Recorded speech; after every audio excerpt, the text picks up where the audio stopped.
generation where you can fly to UK, US really easily. People are, coming in, going out. And so a lot of that also too. But I think the major thing about our community is, and I think Jay, you might have mentioned this and as well, is that we are together, but we're divided at the same time. And actually, it is not too different to what we had when we were in Africa. We are together, but we're also divided. It's actually the system we actually already had originally, which is we were tribalistic, which is what we do actually have. The unfortunate thing is we got conquered. So it doesn't work right now because we got conquered. But the reality is actually as Black people, we are tribalistic. So that's just an interesting thought in my mind. I've been coming to the last few weeks, thinking to myself, like, do I need everybody to be united? No, because we were never united in the first place. We were tribalistic.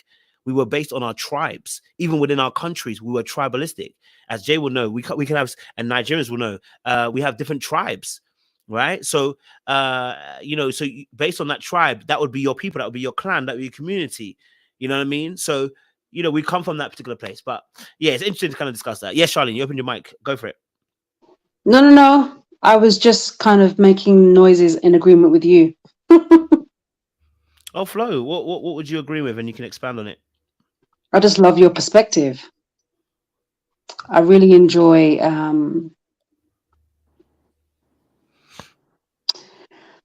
I love what you were saying about the conversations, the concerns, and the conflict. You like that alliteration? In the US, not really being our fight. And I never considered it in that way before. And it would be interesting. I mean, it's all hypothetical, but it would be interesting to see what is ours to do and what is our fight in the UK if we didn't have social media. But, that's just a hypothetical thing. So I guess, Mike, I've got a question that you can address now or later or whenever. Go for it.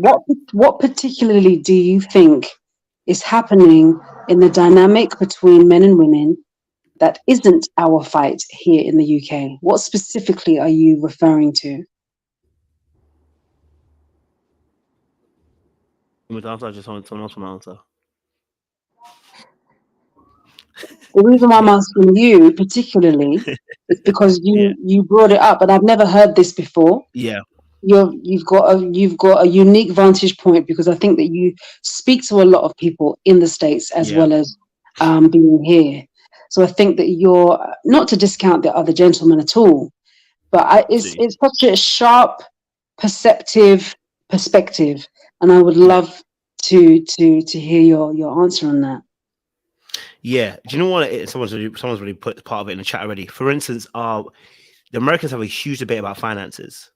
It is Right. really not that conversation in UK, but it's becoming that, and you can Mm, see it on, for instance, Twitter. And it's like you're having conversations which are not a part of our conversation, right? Like most of us who grew up in UK, who are born and bred in UK, but maybe come from African or Caribbean background, have already conceded that, you know what, I want to pay all the bills, and we're good at that. We're not having that conversation. We want to pay all the bills, but we're also aware that financially, most of us don't make enough money to be able to pay all the bills. And it's not really a beef. People get on with life. They go on. They put their money together. They buy a house, and no one has a conversation. But now we're having these conversations about Black men don't pay for nothing. The Black men don't want to provide for their families. We're lazy now. We're not. These Black men are different nowadays. It's actually not our argument. It's really not our argument because we don't have the same pay scales that Americans have. We have a completely different pay scale. And so a lot of the conversations like that are wasted because we don't have that conversation. Most people, when I see people together, and you rarely hear this conversation happen in UK circles amongst friends, because people just go and get on with what they need to get on with. I'm gonna go and buy my thing, I'm just gonna get on with my thing, right? Now, let me speak from a male perspective. I feel like what's also happening, I think, in the essence, is the for instance, like when we see, and I want to be very careful how I speak this, 'cause I want to be very careful how I dissect this. Sometimes what I see also from a male perspective, seeing for the women, is seeing some of the intrusion of what arguments they're having in terms of, for instance, let's say women saying, I need a man to pay all my bills. That gets transported onto here. And then we have these beefs amongst ourselves in UK, which is really not our beef. Like, for instance, remember that situation we did, I think a few weeks ago, myself and Jay, we did one with Aloni, right? Where the girl's like, I ain't leaving my house unless he's paying for the taxi. Da, da, da. We were never having this conversation in the first place. This was never our conversation. Now it's Mm, become our conversation. It's like that arrogant, no offense to anybody who does it, but the arrogance of the way they say it, some people say it overseas, is coming to here. It's like, we were never having this conversation. Like, we agree. Some people want to mm, have all their bills paid, not a problem at all. I'm not angry. If you talk to any African who comes from their home, that's how we have it back home anyway. But the mm, reality is, when we're in UK, most of us have grown up in the educational system. We have come accustomed to understanding that, yo, man might not make enough money. There's not going to be a beef. We'll work together and we'll get our house, we'll get our things, we'll pay our bills, and we will enjoy our life. Now, all of a sudden, the tone is shifting. If you can't pay all my bills, what really are you? And it's like, that is now coming into our, and I think that that was never our argument in the first place. That's just one thing that I feel like I'm seeing come across the skies. But I think, like, sometimes those conversations kind of slip into us, and it's just really mm. got nothing to do with us at all. That And is then the very, second thing is very the interesting. hatred, the frustration of the hatred of black women in America is really different to here it is in UK. And I'm not saying that black women are not frustrated with us. I'm not saying that they are. But the level of animosity comes from the fact that their history is slightly different from our history. And so sometimes the venom that they have, I feel like it connects with black women here. And I'm talking from a male perspective. I'm sure the women have their own issues with us as well. But sometimes it connects with the black women's issues that they have with us here, and it compiles it and it adds it and then it combusts and then it blows Mm, up. mm, You know what I mean? And I feel like sometimes that happens as well. But I'm not saying that there isn't any cause or any kind of truth to it. I'm just saying that I feel like it combusts itself and becomes this really bigger train. And we're like, whoa, what are we really fighting here? Are mm, you frustrated at me as a black man in UK? Or are you frustrated with black men globally? Because it sounds like mm, you've connected with the USA people and you've connected and now we ain't doo-doo. You know what I mean? Like, mm. that's my perspective. And that's my perspective, I'd say. What would you say, Charlene? And then I'm sure you want to pass it to other guys if you I want to. find your mind on this to be really fascinating. And I think it speaks a lot to boundaries. That just because you are being or witnessing or being fed a culture doesn't mean that it has anything to do with you. And to know what is yours and what is not yours is paramount, because then you're not only dealing with your own life, but you're taking on issues that don't belong to you. It's something that I'm going to sit with even after this discussion, but I love your perspective. I've never heard that before, and I really appreciate it so much. Appreciate it. JR looks like he's ready to go, and so is Jay. Jay, and JR look like they're ready to go. What y'all say? Why you lost smiling at me like? Okay, like yeah, you made some valid points. Like I personally don't know any, black women that are adopting the same venom ideals, and even the talking points, they're not really the same, right? Um, because I don't think they're as easily influenced by certain things. I think one of the driving factors I've seen in the chat, people talking about obviously the influence of Mr. Samuels and people like him, Andrew Tate, and all of that. And everything was okay before then. No, it isn't. Before social media, and this is another point that Dr. Umar touched on in his interview, we had music, specifically gangster rap and ratchet culture music that came over from the States and influenced us much more than social media did. Like we had people trying to turn their neighborhoods into what they were into from stateside, right? And it goes on to a degree, but a lot lesser scale now, right? But um, when you hear people talking about their materials and their wealth, like you said, Kojo, there's like a different pay grade.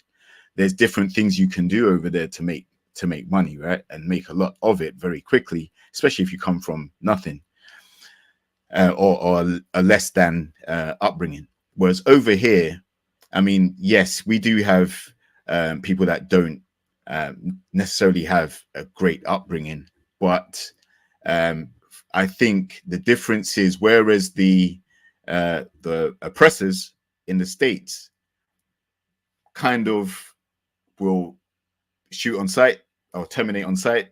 They will do a lot of things to create fear already. So when you are pent up going through life over there compared to over here, it's vastly different. Over here, they're not so heavy-handed with the way that they enforce their position, you know, because and truth be told, even though there's more opportunities to make you know, something of yourself in the States, seek your fortune, there is also a lot of ways to lose it when you get it.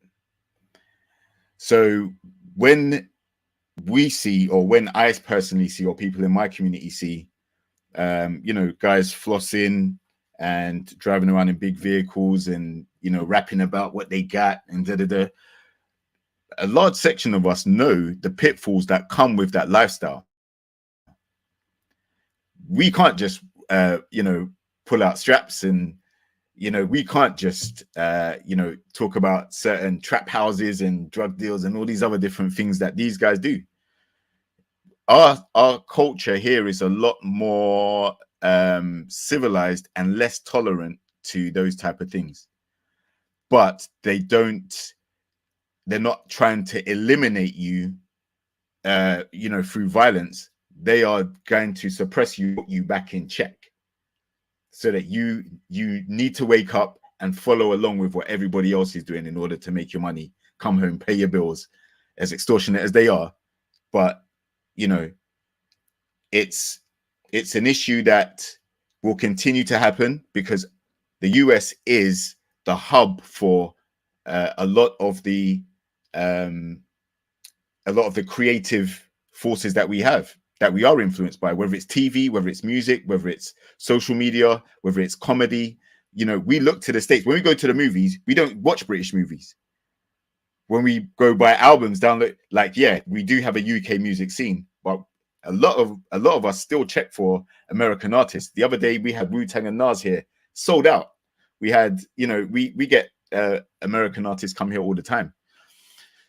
So I say all of that to say that the influence that music has is so powerful, because we know, well, those who are in the know that the CEOs of those record labels, the Sonys, the, you know, I'm not going to name drop all of them just in case you get flagged, but the CEOs know that there's a particular type of stuff that they can put out that is not only going to be catchy and make our people go and buy it, whether it's here or in the US, but also it promotes a degradation of who we are as well, if that makes sense.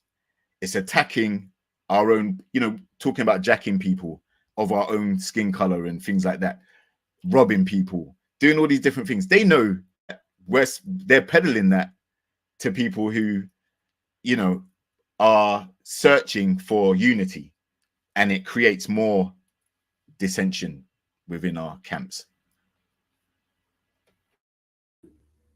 Love to hear it. Jay, it's getting deep.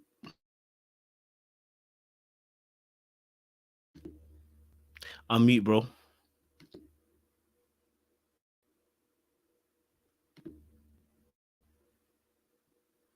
You're muted, bro. Yeah, my fault, man. So this subject here is very deep, right? And it's difficult to just focus on one particular area because there's so much that we can say with the similarities and the slight differences. What I think is wrong is the energy towards people outside of black people outside of America, as if America, you know, Americans are the biggest victims, especially when they don't actually know what realistically what black people go through outside. When I say no, I don't mean the one or two things. I just see how many times, you know, Americans have to be educated on blackness outside of America. And I feel like there needs to be a lot more questions. You showed a Dr. Umar video just now, right? And was it last year? He was trying to come at Daniel Kaluuya, saying, you know, questioning his blackness because he played, you know, a Black Panther role. Now, I would say I understand that, you know, maybe that should have gone to an American, fine, no problem. but he crossed the line when he questioned his blackness because he was a Brit. And I feel like that's the, I don't know, that's kind of like a thread with some Americans where because we're British, we're not black or black in the same way, which doesn't make sense because we obviously identify with our origins, like you mentioned, in a much greater way. You know, we don't need to do DNA tests or, you know, ancestry tests, you know, to identify with who we are originally. So if anything, Daniel Kaluuya is more black in terms of our origin than he was. You know, I think they're from, you know, I think Dr. Umar said his origins are from Uganda, right? Or as he would say, Uganda. Daniel Kaluuya, I think he's from the same country. I don't know if he can speak the language, but his parents, I guarantee you, they're fluently speaking the language in their household. You know, he understands. He's been back home, and I feel like there needs to be a lot more asking to be educated outside of America from Black people or from, you know, Africans or Caribbeans in general about what does our history actually look like, rather than this makeshift, you know, blackness that we see. Now, the reason why I see it as a quite a big problem because there's an identity issue, a serious identity issue. You know, with like I just said, Americans, the identity before slavery. So imagine your identity starting with slavery. That is traumatic in itself. Your identity starting from a place of where you are a slave, you're not good enough, you're low value. You're always going to be, you know, running from behind. You're always going to feel like you're not good enough. You're always going to feel angry. There's always going to be a problem. And then when we look at institutions and whatnot, you know, there's always going to be a glaring issue no matter what you do. Whereas in the UK, it's different. Our identity doesn't start with slavery. Our identity starts with are. And I feel like that identity does create a different way of doing things. Now, someone in the comments mentioned UK blacks don't stand up. Oh no, we stand up. We riot. I mean, just do your history. We riot. We will say what we need to say. But where the difference is, we put the same amount of emphasis in having our own into us being in those spaces where you might not feel welcome. We would say, no, I'm going to work to put myself there so that the image of me being there is going to inspire a new generation. We put as much emphasis into that as when it comes to building our own. So much more needs to be done, by the way, because we're still running from behind. There's still opportunities that we're not getting for, you know, just because of who we are and what we look like. And I'm not even talking about racism or anything like that. I'm just saying, naturally, you're going to give opportunities to people who look like you, people who come from the same background. You know, I did this in my study. So there's so much, you know, there's so much more room for us to grow than what we realize. But I just feel like this, you know, this verse is ridiculous. You know, I feel Americans need to understand what is happening outside. You know, and this is how the world feels about America, by the way, which is why America get a certain type of slack from the world, because you know the world looks at America as like, you guys have no clue what's going on outside of America, but you think the world evolves around America, and that's not a knock on you. It's just people trying to say that understand what's happening, understand the bigger picture, and you may understand better ways of dealing with things. Because for me, before I wrap up, it's fine to argue, it's fine to, you know, protest, it's fine to do all these things, but ultimately, what's going to get us, you know, into the spaces that we need? And to be honest with you, it hasn't been all of that. It's just been purely people putting themselves into spaces and saying, I'm going to look after my own people. That's it. Because when we do these things, we just fulfill a stereotype. So a lot of people look at American black people as, I'll be honest with you, as probably the worst type of black people because of their anger, because of their aggression, because of all of these things. And that's why they may seem like British people as calm. No, we deal with things like the way we deal with things proper. We're just more of a conservative nation, the way we go about it. Do your Googles, you will see there's been times where people have been rioting and attacking and doing all types of things. I just feel like what everyone is saying here, that aspect of blame black men for everything, is not here. It's more so it's men need to do better, not black men need to do better. So I understand the difference. But just blaming black men or just blaming black women is not going to get us anywhere at all. Just going to create more problems and more problems. And because of that identity issue, I just see it as very difficult for black people in America, for black men and black women in America to truly be unified. Because how can you truly have a purpose if you don't know where you're from, if you don't know your foundations, if you don't truly know your purpose? It's difficult. So you're just gonna do YOLO. You're just gonna do whatever I want to do. Whereas here in the UK, we're not like that. We understand our culture, we understand certain things, whether we like it or not, or where we need to adjust and change, we adjust and change. But it's just a different playing field. And Koji, you mentioned Brazil. I mean, just guys, do your research about Brazil, and you, oh gosh, I mean, there's a reason why the next country, which is Argentina, is mostly full of white people who look white. Do your history, and you realize some disgusting things happen there, and you know that America's not the only place that had some horrible things happen to black people. Now, last thing, when the George Floyd thing happened, what I did like is that we all was unified in terms of saying enough is enough. This is what we need, not the attack against each other, not the violence against each other, not the I'm the biggest victim. All of that is silly to me. It's how can we come together across the pond and make sure that we have what we need to have. But that's a different conversation, because then I start speaking about Africa. Or the state of Africa, I should say. Can I say something? Can I jump in here, Coach? So, and it goes back to one of my original points about black men being leaders. And it's something that you just touched on, Jay.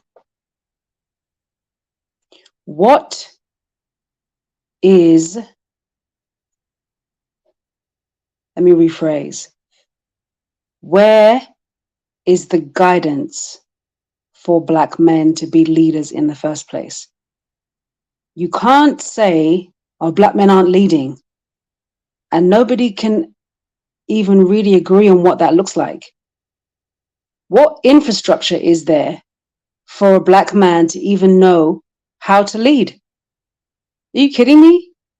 And you can't expect a black man to just instinctively know what the heck he's doing. None of us do. So who is guiding the leaders? Who do we appoint? Who do we trust? So that black men who want to be leaders, not just of their own lives, but in terms of their communities, know what the heck they are even doing. Back to you, Coach. Thank you, guys. Good start. I can see some older people are a little bit stressed at the conversation. So I want to put this across to anybody who's listening, right? As anybody's listening, because I want to be able to bring this to attention. It's very interesting when anybody critiques someone from the outside, right? So very similar to what Dr. Umar was doing to the boys on that video. The boys got offended. I don't want to say offended like they were getting angry, but they were offended. They were defending their point because how they saw it from the inside was not how Dr. Umar was trying to show them. That's not how women are viewing you from the outside. It's very difficult for anybody to kind of see when you're inside something, how people outside view you. And so I understand that, my fellow Americans, some of you may not feel like some of the things that we're saying may be in alignment with what you feel. And I understand, right? Because the same way sometimes as a man, when women are telling us something, that's not how I feel about it. Because that's the way you're looking at me from the outside in, that's not how I'm seeing it, because I'm inside of it. So I do understand where you're coming from. So let me just quickly just brush up some of the points. I'm not going to change it. I'm going to brush it up so you understand where we're coming from. When, for instance, someone says that, for instance, dealing with Americans, sometimes they can come off as ignorant. What they're saying is sometimes you have no other perspective apart from black being American black and nothing else. Someone put in a chat that black is a term that's used for Americans, but forgot that the Europeans were the ones who actually began the color grading. It wasn't Americans. So when you do stuff like that, people go, how can you not see that you're being ignorant about a subject that you think is only about you? It doesn't mean you specifically, because you may be educated, you may be well-rounded. And this is actually what the Dr. Umar situation is versus those boys, when he's trying to explain to them that there's another perspective outside of your perspective. You may be doing something, but the outside perspective are going as a communal aspect, what's happening, which is why we're having this conversation. Because And we're gonna go narrow it down as well, because we're going to talk about black men, and specifically talk about black men and some of the things that are happening within our community and what we're involved in and what we're not involved in. They're going to be outside perspectives. So I want to just to bring that understanding. I can understand why some Americans may feel some type of way. This is not a division conversation. It's more of us saying, listen, maybe you haven't heard it before, maybe you have heard it before, I don't know. But the outside perspective is that sometimes as black people, and it may not be you specifically, because you may be educated and you may have traveled and you understand some things. But as a communal aspect, similar to what Dr. Umar was saying. So if you can agree with Dr. Umar, some of the ladies too, I know you can agree with Dr. Umar when he's saying collectivism versus individualism. Understand that when we're sometimes encountering you on some occasions, and on some occasions we're feeling like the argument with Daniel Kaluuya. It wasn't just Daniel Kaluuya, it was him, it was who's the other lad? Damson Idris. There's a few of them that the argument it wasn't just Dr. Umar, it was Samuel Jackson. He started doing the same things and trying to create a division, saying that we're almost not black. And it's like, when we have those conversations, I'm saying to you that the outside world views you in a particular way.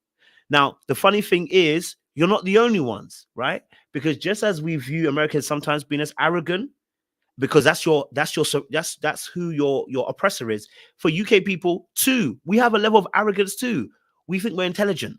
We think we're very smart. We're very conservative. We think our way is always the right way because we're so diplomatic about the way we do things. But it comes off as arrogant. And so it's not just black Americans, black UK people too. When we go to other lands, they're looking at us like, so you want to come here and colonize? Is that what you want to do? You think you know better than us? You think you have a better, you think you know better. So it's not just black Americans have an issue, but what we're saying is, from a black UK perspective, sometimes this is what we're also experiencing, and we're experiencing from you to us. Maybe you have your own experiences of black UK people too. Maybe you think we're arrogant, who knows? But we're kind of giving you our perspective. So I don't want you to get lost and think that this is necessarily an attack. It's more of that they're trying to show you that these are some of the observations that are happening. And I understand why you may feel some type of way, because that's how people are feeling about the Dr. Umar conversation with these young boys. Some of these men felt the same way that you're feeling. So if you feel some type of way, you're going to now understand why those boys, and I say those boys, I keep saying those boys, and it sounds very rude, but why the Daily Rap crew felt some type of way about Dr. Umar.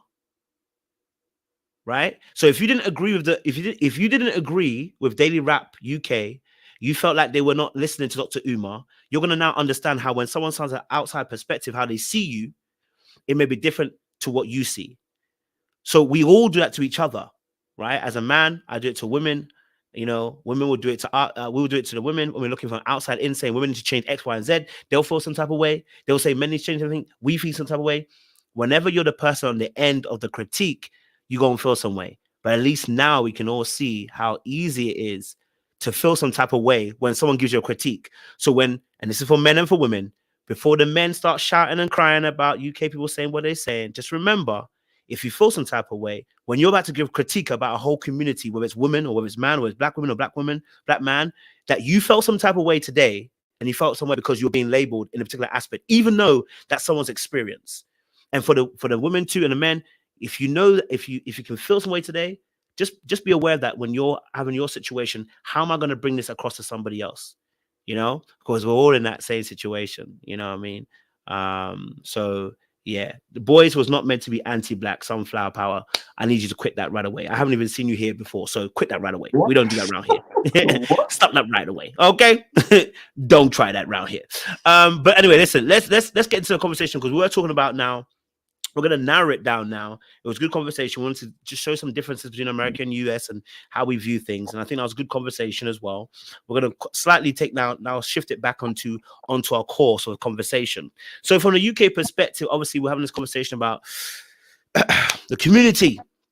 I see you, Precious. The community. And, having a conversation about whose fault is it that we are in the position that we're in? Okay. All right. What kind of position that we're in right now as a black community? Is it the men's fault? Are black men weak?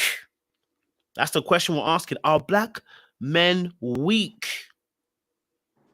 because the community is where it is. In fact, let me ask my first question.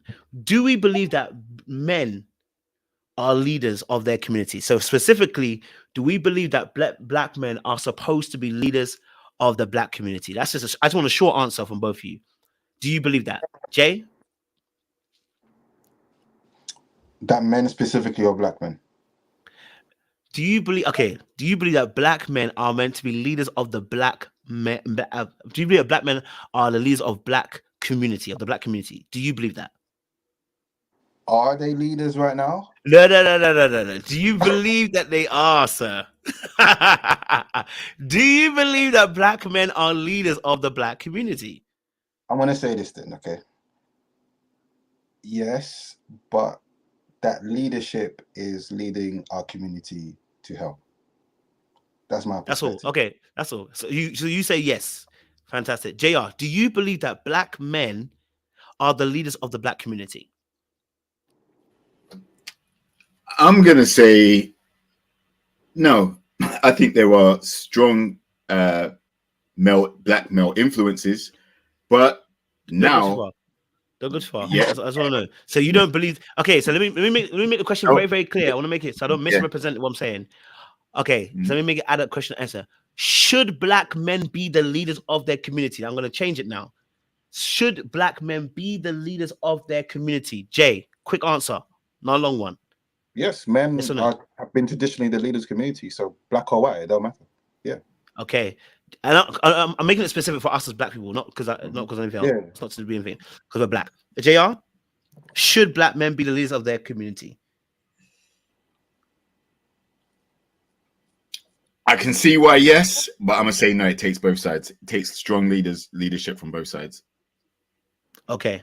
So this is where we're going to start that conversation. So okay, Jay saying that yes, JR saying he's going for a mid-level yes, no, but he believes it's in between. Okay. All right. I'm going to bring the ladies up in a second or two. I believe that black men should be the leaders of the black community. I believe men in general are leaders and are called to leadership. I think it's not even just life teaches us that. I think it's biblical. Okay. I think men are supposed to be leaders. All right. So if I start from that perspective, that I believe that men are supposed to be and again, when we say about leadership, it does not mean you have to exclude women from the conversation. What I'm saying is, alt-rightly, what we're saying is, if you are a leader, accountability will fall on your head. If you are a manager at work, if your team sucks, guess what happens? Your appraisal is about to suck because you are a bad manager. So leadership not only gives you power and authority, but it also gives you responsibility. But greater word is actually accountability. You are accountable for those who you're responsible over, right? So if we believe, and I know JR, you're in the middle, so we're going to go to you in a second. If you believe that black men are leaders of the community, the black community specifically, can I say that black men are weak because the state of our community and where we are right now seems to be in dire straits? Can I throw that question? Can I throw that out there? Would that be a fair summation to make? Since Jay said he said black men are leaders, so I'm going to go to him first. What's your thoughts, bro? And I'm going to bring the ladies on in a second or two. Yeah. That word weak, I wouldn't use it. I'll just say black men are confused. Because we're strong, but we're strong in the wrong way. We're strong with the wrong things. We're strong in the attack against each other. We're strong. We're strong in not taking on the responsibilities that we're supposed to take on, which is what Dr. Umar was trying to say. He siloed it to black people. For Americans, I understand in the UK we don't have this. Be with a black man is going to leave you with a kid. It's just this society's men thing in general. So please understand, right? So yeah, to me, it's just confusion. Well, what does it actually mean? What Charlene was saying. What does it actually mean to be a leader in today's society? That's where I feel we're going wrong. I don't put that specifically on black men, but I just look at men in general. Okay, it's not going to be every single one of us, but men in general, where are we going? Which is why it's important that we have these spaces where we can say, guys, let's do this together. Guys, this is how biblically how we're supposed to lead. This is what we're meant to do. as Dr. Umar was saying, a lot of women have had to be masculine, because of the roles that they've had to take on board. A lot of women don't feel comfortable truly in those spaces, but they have to be in those spaces. But they're so uncomfortable that they can't even easily trust a man who comes along who can actually, do these things. He has to go above and beyond, go through all of these things. And he's still going to get the attack along the way, to the point where he's discouraged. Like, wow, what's wrong with my women? Like, why do I need to pay for what your dad did, or what, Jamal, Chad, and all them people did back in the day? And that's the state of society. But what I feel where the defensiveness is, like what the rapper crew were doing, was more so about how they felt about themselves. But you have to take yourself out of that and understand how is society looking at us as people. If we're meant to be this strong, whatever, like I say, no one says strong white woman, or sorry, strong white man, strong Asian man. It's always strong black this, strong black that. So if in society's eyes we're meant to be this strong, and we are not in the positions that we need to be. In fact, I can actually understand why people say black men are weak. That's not the truth. It's just that we need to get out of that confusion and lead the way that we need to. But it's not easy. Okay. It's hard. I like it. It's hard. We need grace. All right, cool. JR, talk to me. Yeah. So this is the thing. I mean, just like when you asked Jay the question, because he said that black men are meant to be the leaders, then that means they have to take accountability for the destruction that we see going and the divisiveness that happens. It's not true. It's happening on both sides. And that's why there has to be leadership on both sides, because there have to be men that corral certain men together and say, stop doing that because you're doing destruction to yourself. And people around you that look like you, bro. There has to be the same conversation happening on the women's side, where you have, you will get some women who are, really outspoken about certain things that they're unhappy with, or the way their life's unfolded and different things like that. But there have to be women around them, because they're not going to listen to us, because ultimately, like you mentioned earlier, there's this whole masculine feminine debate going on in the States. So again, it's more of a rivalry or a combativeness element to it. There have to be women that can say, look, I walk the path like this, or this is my knowledge I'm going to give to you. And they have to be receptive to that. Just like we need male figures. But like I said, it's not this thing where men universally are going to be leaders. There are some guys who don't have the qualities to necessarily be a great leader. And because they don't have those qualities, if they're in those positions, then obviously, because they don't know how to do it, it's going to go bad.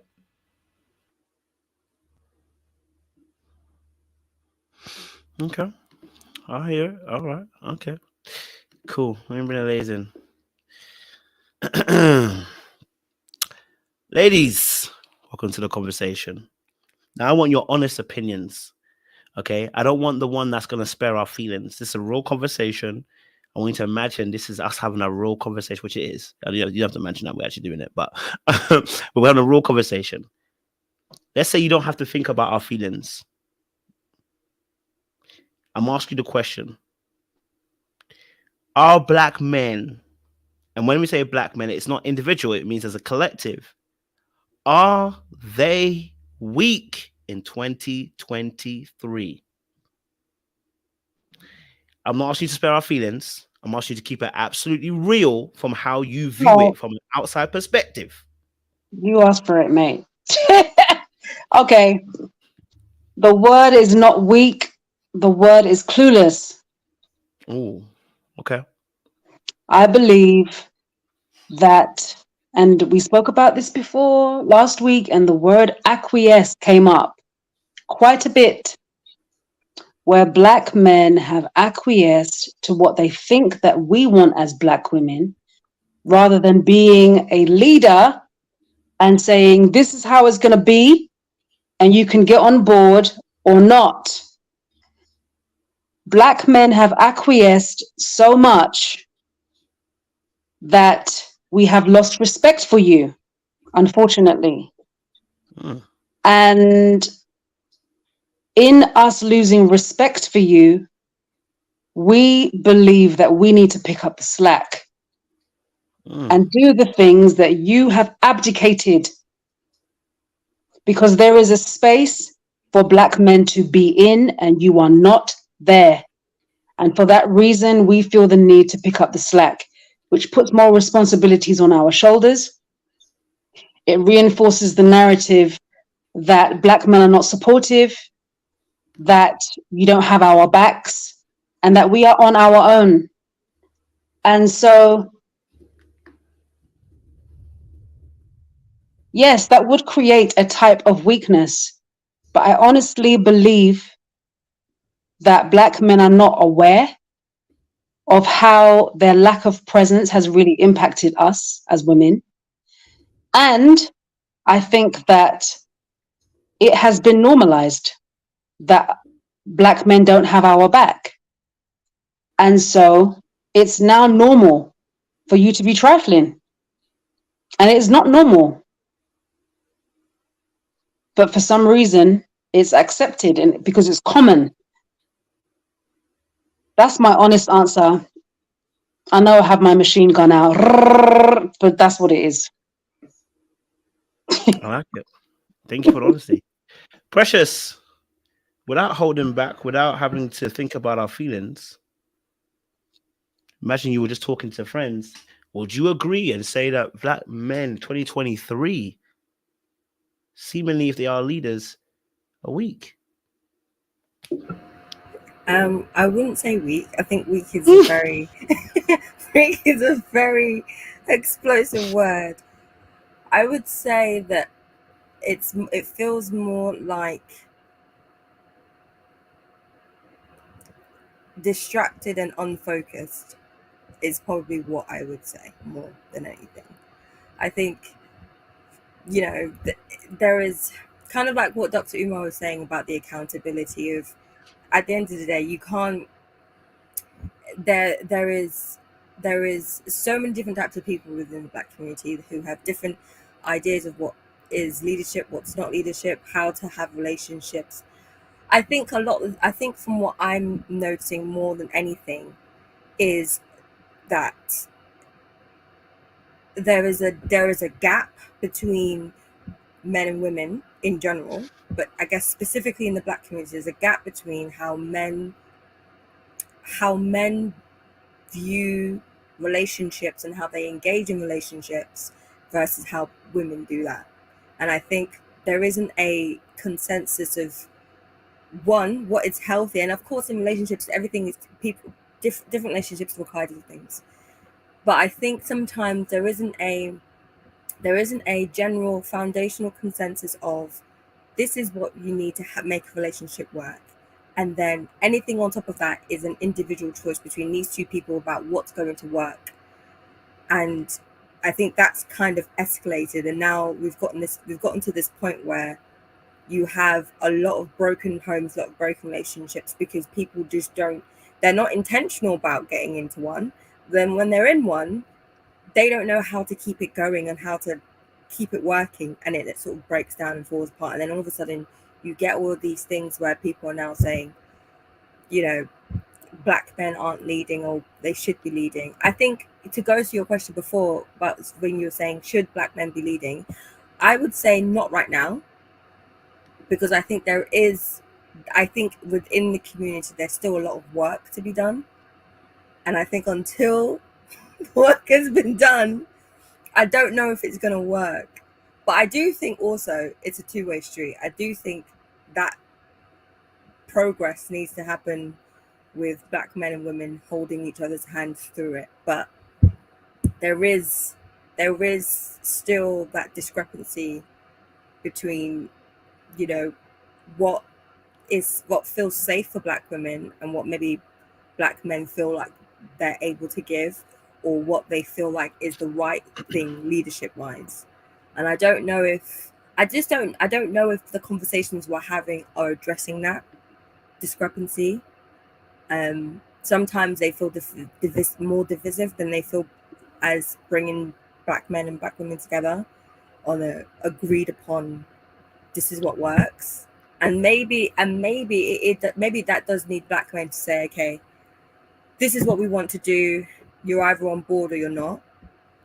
But I guess even at looking at that, that also kind of makes me feel a bit uneasy, because the general, like, yes, you have good men, you have bad men, but it still just feels like the levels aren't equal yet enough to say, let's just go with what the men are saying is the right way forward.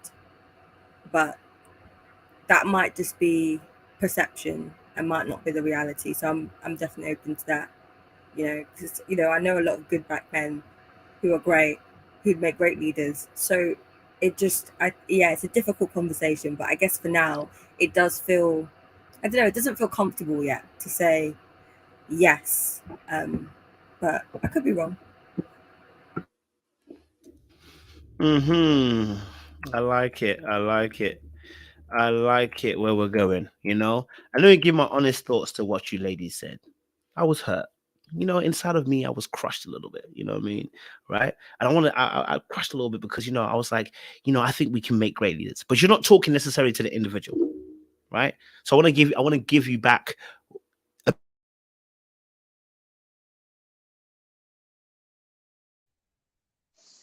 Uh-oh. YouTube decided. YouTube said no. Kojo was new. YouTube said no. We still can't hear you. Look at the internet trying to take me out. Listen, Look. It's a conspiracy. You can't hear me? No, we can hear you now. Oh, okay. Yeah. Did you just freeze? Okay. You changed. Man, I don't know what happened there. And I was even saying real stuff as well. But no, I would say I wanted to give a rounded perspective in terms of what you guys said. So I didn't disagree with what you said. In anything you said. It was just hard to hear. And the difficulty is that as it was hard to hear, part of me wanted to jump in and stop you right there. Like, yo, stop right there. Right? And as I was having that experience, I was allowing myself to feel the emotions I was feeling. And I could understand why there was going to be pushback. And the reason why I said I wanted you guys to be brutal is because the reality of the situation is that we need brutal honesty in this situation, right? But it's painful to hear that. Just like when we were talking about American versus US, how people were feeling some type of way, it is very difficult when you're being criticized because you feel like you're not doing enough. And maybe you feel like you're at top capacity. You may feel like that. You may feel like you're at top capacity, or you may feel like you're at the tip of your as much of the work you can do, or whatever. All right. Whether that's true or not doesn't make no difference. It's how you feel. And so when you were talking, I heard what you were saying, but I was feeling some type of way. Right? Now, I know you weren't trying to get at me. You weren't trying to get necessarily at black men. You weren't trying to cut us down. You're actually just trying to give us a real perspective. And I think there lies our issue. That if I can't take your criticism or your critique, even if I know that two people who care about me are not trying to cut me down, it's going to be very difficult when random people are having conversation about what the community actually needs. Because as soon as you start saying something, we start feeling some way. As soon as we start saying to you, you start feeling some type of way. It takes a lot of maturity and emotional regulation to be able to hear hard truths about where you could be failing to do your part to make sure that we're as successful as we can be. And so as I was having that experience, that's what I was listening to you, and I wanted you to be as brutally honest. Everything you said, I think if men were to sit with other men, they would say the exact same thing. The trouble is, your ass is saying it. And I don't want to hear from you. Like that's the reality of the situation. And when you do that, this is going to go back to JR's point now. This is going to go to JR's point. That is where actually our winning comes from. My leadership is not of dominance, because true leadership takes into account everybody that I've got to my disposal to see what resource I can tap into to make sure that we make the best decision possible going forward. So like JR was saying, yes, my leadership should not be absent of women. It shouldn't be. I was watching Cobra Strike, Karate Kid. Like season 4, when it got to that part, yeah, listen, I learned a lot of lessons from films. Karate Kid, right? The main guy who is the main Karate Kid, who was a kid before, the new one, Cobra Strike. He was having a situation with the bad guys. I can't remember what their name is, whatever they're called, or whatever, yeah. And as they were having their situation, their warfare, their war, he went into a room in his car dealership. He was talking to the other guys. His wife came in and she's like, I think we should do X, Y, and Z. And he was like, this is not your conversation, basically, right? And he ended up executing his plan and it failed. Then he said, I do not, I should have listened. I'm wrong. My bad. He goes into a room again, got the guys with her. He invites his wife in. She starts speaking, saying, this is what we could be doing. She didn't say you have to do it. So this is what we can be doing. He said, you know what? I hear that. This actually potentially could work. They execute the plan. They end up winning the war between them and the other bad people, whatever, right? Or at least they won part of the battle, not to say the war, because it's still going on. What I'm trying to allude to is it is very tough to hear some of the things that you say. And I think the reason why it becomes so tough is because we want to be looked at by you as kings. And when we get criticized, it can become very difficult to receive criticism because it feels like you're criticizing our crown, not me. You understand what I'm saying to you? So it becomes difficult to accept your criticism because I feel like you're attacking the crown that's on my head and you're challenging me as a king rather than me saying, actually, I see it differently to you. And I think that's where we can actually learn from each other and actually hear, right? I don't know if the other guys want to jump into that, what you heard, what you felt in that moment. I think Jay might be like, he heard it and didn't really care. But yeah, go for it, Jay. How'd you know me so well, bro? How'd you know me so well? I can tell, man. The Ghanaian is in you, man. Go on. Right, it's not that I don't care what you're saying. I'm not affected by it. Like, unless you're talking to me personally about the crown that's on my head, then we're gonna have like, okay, what are you trying to say? But talking about things generally, I 100% accept how, because it's a black people conversation, how black women feel about black men. I 100% accept it and I understand it. That's why for me, in a conversation about who are the leaders, I'm looking at the men as, before you complain about the women, and don't get me wrong, I am one that says women have become just as bad as the man that they complain about. But before I expect the women to do anything, as men, we need to do it first. It's not, okay, when you do it, ladies, we're gonna, no. Let's lead by example and step out and do it. If whatever woman we're dealing with is not going to acquiesce, as the word of the couple of weeks is, okay, then go your way, I'll go my way. But I'm not going to come off the position that you actually want me in. If you can't handle me in this position, even though you want it, that's your issue. But I know it's going to be better for me to stand in this position. I'd rather be attacked for who I'm supposed to be rather than for who I'm struggling to be. Do you know what I mean? So that's why I'm not bothered, because I get it. And I agree. And I feel like as men, we need to do better. You know, all of this not taking care of our responsibilities, putting women in positions where they can't fully trust us physically, mentally, emotionally, financially, spiritually. This is where I agree with Dr. Umar. And it's, well, women want their men to lead historically. So if looking out on the horizon and all they're seeing is calamity, or maybe there's that one guy that they're eventually going to meet who can do it. I mean, one guy compared to how many men that they see, I mean, everyone's going to feel a certain way. So it's going to be hard for any woman to feel comfortable. I think offline we talked about the fear of a woman last week, right? And a lot of women, what I agree with Charlene was saying, a lot of women have that fear inherently. So that's why I'm not bothered, because I get it. So my job is, how can I not put you in a position where you fear that I'm not going to take care of you, that I'm not going to make you feel safe, that I'm not going to create the stability that you're looking for. That's my mindset. So that's why it just like, okay, I understand it. I get it. I'm not offended by it. The wrap-up crew, you can see there was in defense. If Dr. Umar was in front of me, I wouldn't have been defensive. I would agree and say, yeah, a lot more needs to be done, but how do we now move forward? Like I said, it's not everyone's fight to go out there and start taking on other people's kids. That's not everyone's fight at all. I don't expect everyone to do that. Only specific people will.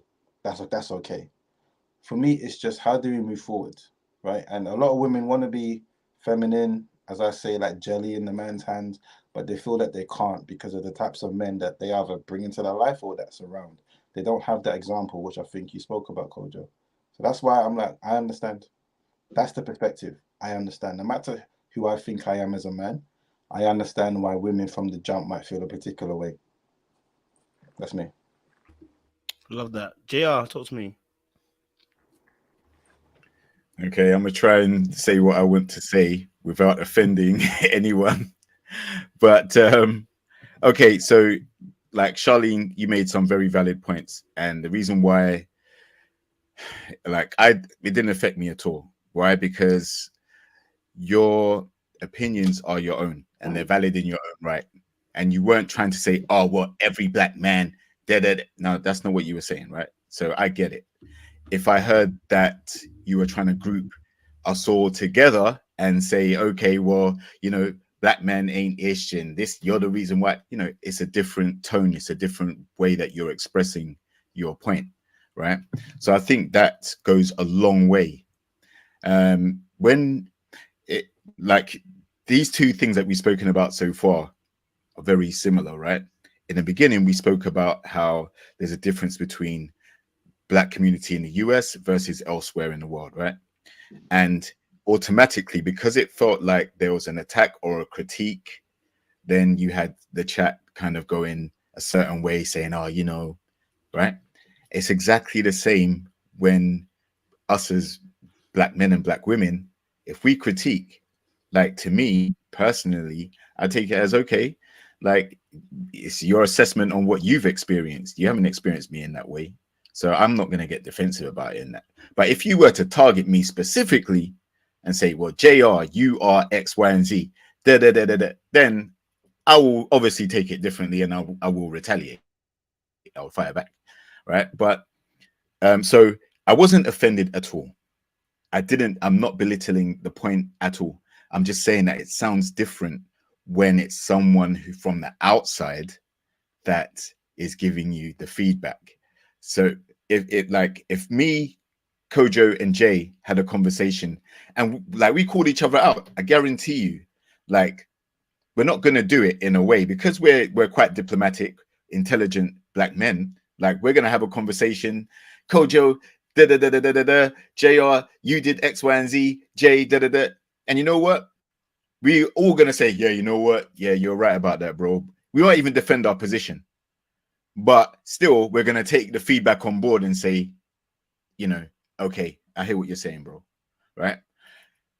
And this is what I think we need more of on both sides, because it shouldn't take for women to say, you men are failing, you men are this, you men are that, for us to start doing something about it. We need to have those conversations internally and say, you know what, dude, like, let's do this. Let's set up this venture.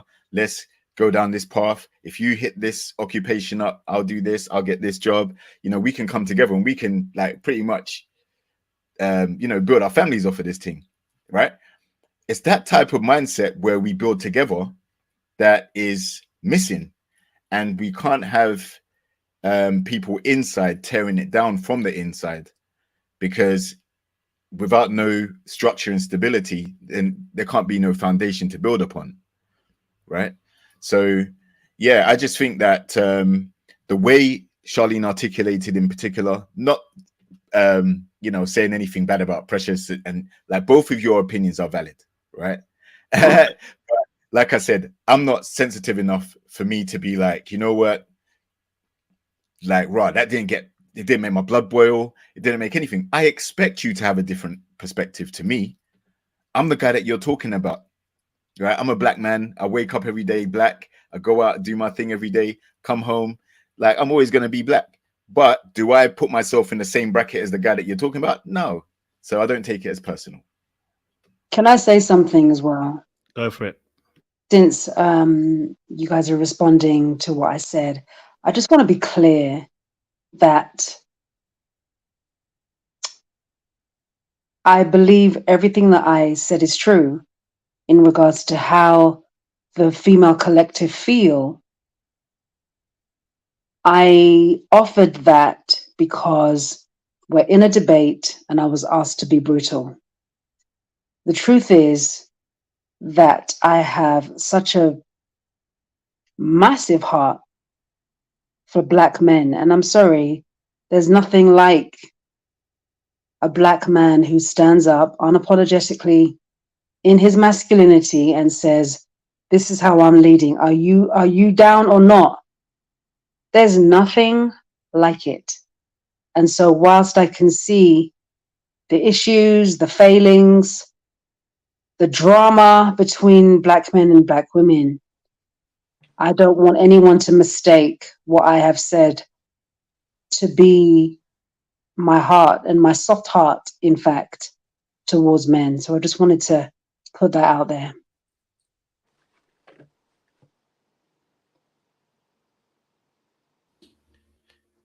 Pressure, did you want anything else? Go for it. Yeah, no, I agree. I agree with what Charlene was saying. I think it's such a difficult thing because obviously, you know, as what Jay said, you can't. It's difficult when you're talking to people who don't exactly fit into that bracket of what you're saying is an issue. But I think, you know, it is hard to hear criticism from somebody who doesn't know how it feels to be you. It's hard to hear criticism from someone who doesn't understand how it feels. Oh, what's that? Can you hear that? Is that just me? Hey, someone's got the robot. It might be your headphones, you know. Is it my headphones? It might be. Hold it there. You're good now. Go for it. Again. Yeah. Yeah, so I understand how it feels to have that criticism from somebody who isn't in your shoes. You know, when Black men will say, you know, Black women need to do this and this and this and this, you're like, whoa. You know. So I get it. But I think, yeah, I think what it is being able to tolerate those uncomfortable feelings of hearing the things that you can't necessarily control, but you do play a little bit of a part in. And I think that's what the conversation is here, is that, you know, yes, you might not be the kind of man that we're talking about, but it's like, okay, well, how do you use your power and your privilege within that community to help make sure that this behavior or this trend isn't continuing and moving forward?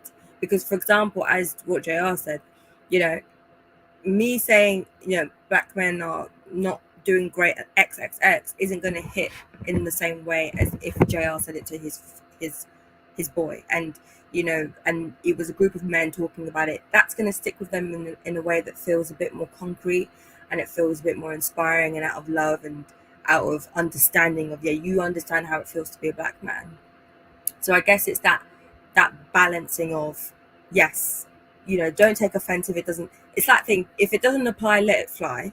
But also knowing that, yes, because you are part of that group, you do have an element of accountability of trying to pull up, you know, people who aren't doing as well as they can. Obviously not random people you don't know, but, you know, people around you who, if there's ways that you can help, just like as women, if we see that there are some behaviors that we're like, whoa, that's not healthy, we should be able to pull someone up and say that, you know. And I think that's how we're going to be able to address it, is don't take it personally if it doesn't apply to you, but feel some accountability to be able to help and to be able to guide other people in a way that's healthier for all of us, if that makes sense. And that might be wishful thinking, but yeah.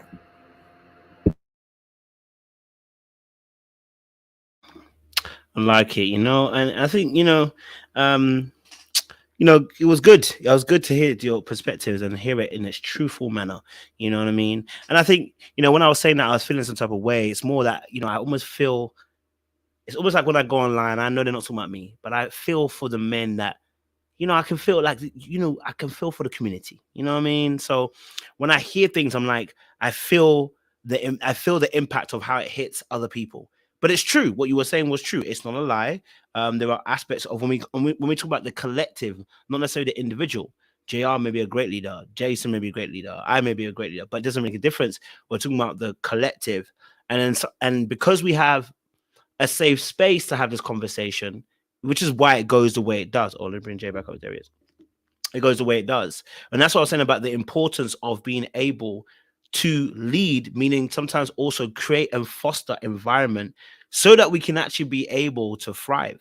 right? So this is now an environment where we can thrive and have real conversations. And no matter how hard it is, we understand that no one's trying to get at the other person or trying to hurt the other person, right? And truths can be exchanged.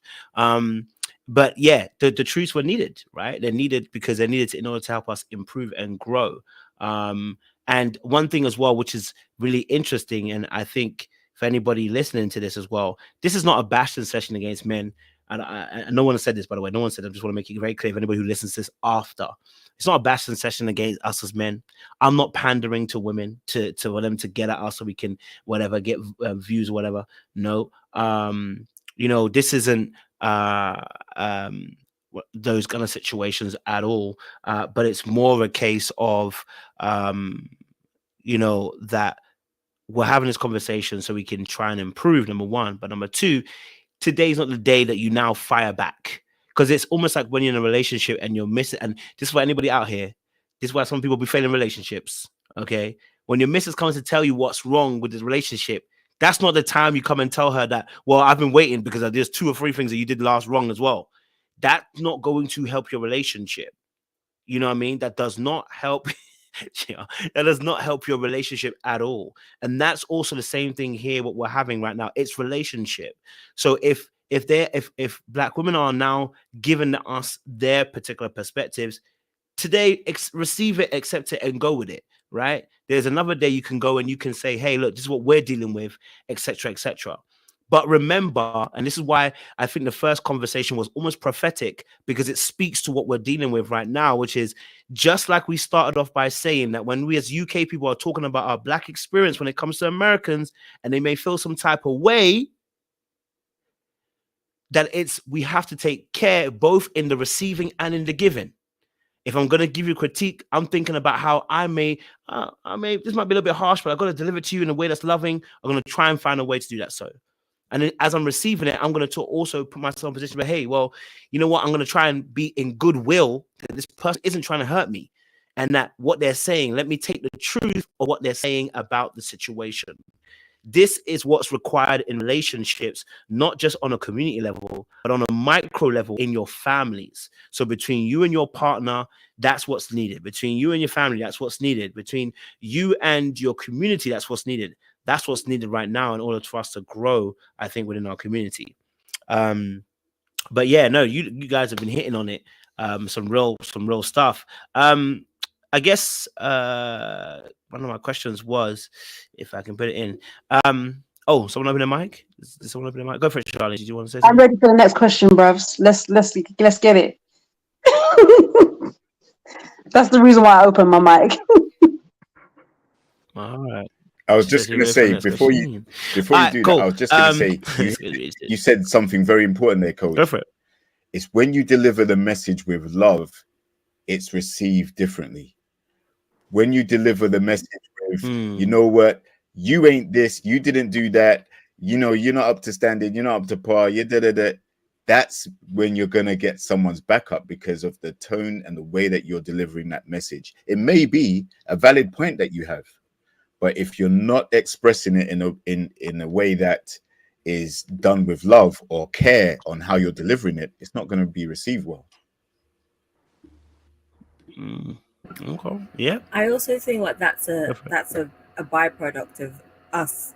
Well, not, I don't want to say us. I think that's probably not the right word, but people having these conversations on Twitter where there's no tone, there's no, being able to understand and have words that extend more than 280 characters. I think sometimes people don't have these conversations in person, or at least on video calls that don't feel as what Jay asked, like animosity feel. Like a lot of these conversations are just done for attention and for views and for clicks. They're not actually done because you want to come to a general consensus or understanding, and they're not done through the intention of trying to understand. It's more of the intention of, I want to get you to agree with my point so that everyone else will agree with my point. And that's not how you build connection. I recently had a conversation with my therapist, and I was like, I'm learning that connection is based out of understanding, not agreement. We don't have to agree, but if we understand each other, we're probably going to feel a lot more connected than anything. So I think that's a lot of the times they're going about trying to get that connection and trying to force or manhandle an agreement of saying, okay, yeah, we agree with you, men should do this or women should do this, but it's more, actually, I understand why women feel this way. I get it. And here's what we can do to help. Or I understand why men feel this way. I get it. Here's what we can do to help. So I think that's a lot of the time what is your intention with this conversation?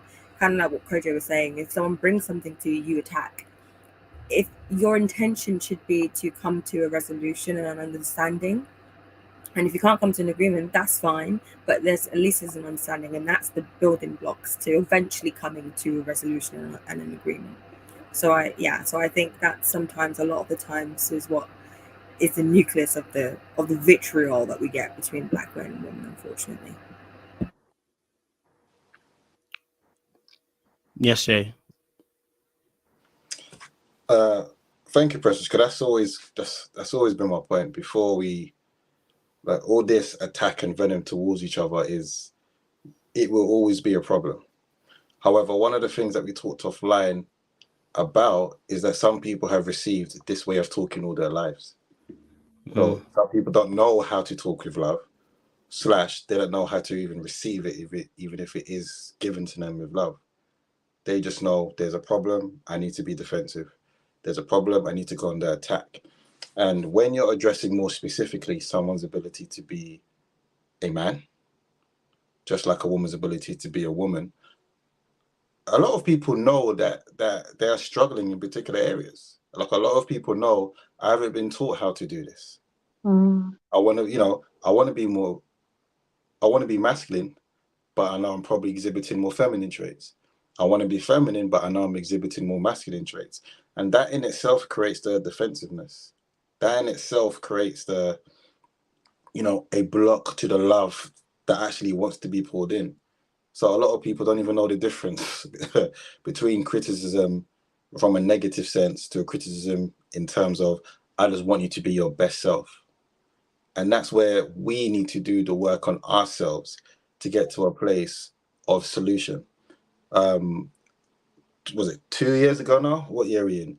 When the conversations that was happening on Clubhouse, all you heard is people who were in pain, people who were angry, and all they did is attack each other because of this. No one was listening to each other at all. It was almost like who can be more angry at the other, throw things out there. Nothing changed. A lot of people left those conversations even more angry. So for me, it just goes back to, like you're saying, Coach, in relationships, what are you supposed to do? It's hard because, like I said, a lot of people have just been petty all their lives. A lot of people have just been toxic, protective, coping methods, all that stuff. But it's getting to a place where, okay, do you know what? Instead of just reacting, let me understand how you feel. Let me understand why you're saying that. Yeah, it may be normal for me to do this, like you mentioned, Charlene, a while back, but is this okay? Is this actually healthy? Like, how can we get to a place? And I feel like men and women need to get to that place. Black men and black women specifically need to get to that place where we can sit down and hear each other out without feeling the need to respond or just be angry. Because we see this all the time. Someone can say something that's completely legit, that is actually, yeah, that's actually correct. But because of how people react based on how they feel inside, they will shut it down, they will rubbish it. No, that's not going to get anyone anywhere. Like, you can't just keep over how you feel inside when what that person is actually saying is true. And that's a cross that we all have to carry with something in our lives, right? Some people more than others. But again, it's that emotional maturity, it's that healing. I mean, the healing that our community needs to do is tremendous. That in itself is generational. You know, that's not going to happen in just a few years. That's generational. So it's a harder task, but I would always rather be part of a solution of maturity than perpetuating this toxic immaturity of, I need to cope, I need to protect myself because I don't trust you, because there's no point me complaining about it then. I like it. All right. Question we're going to move on to now is what does black male leadership look like? This What is great. does black male leadership look like? Because we're in the place where we've spoken about whether they're weak or not, or what Now we're going to say, what is it? If black males are leaders, if black men are supposed to be leaders, and obviously JR said he gave a little bit of a mid answer, so he can also give a different perspective. But what does that look like? JR.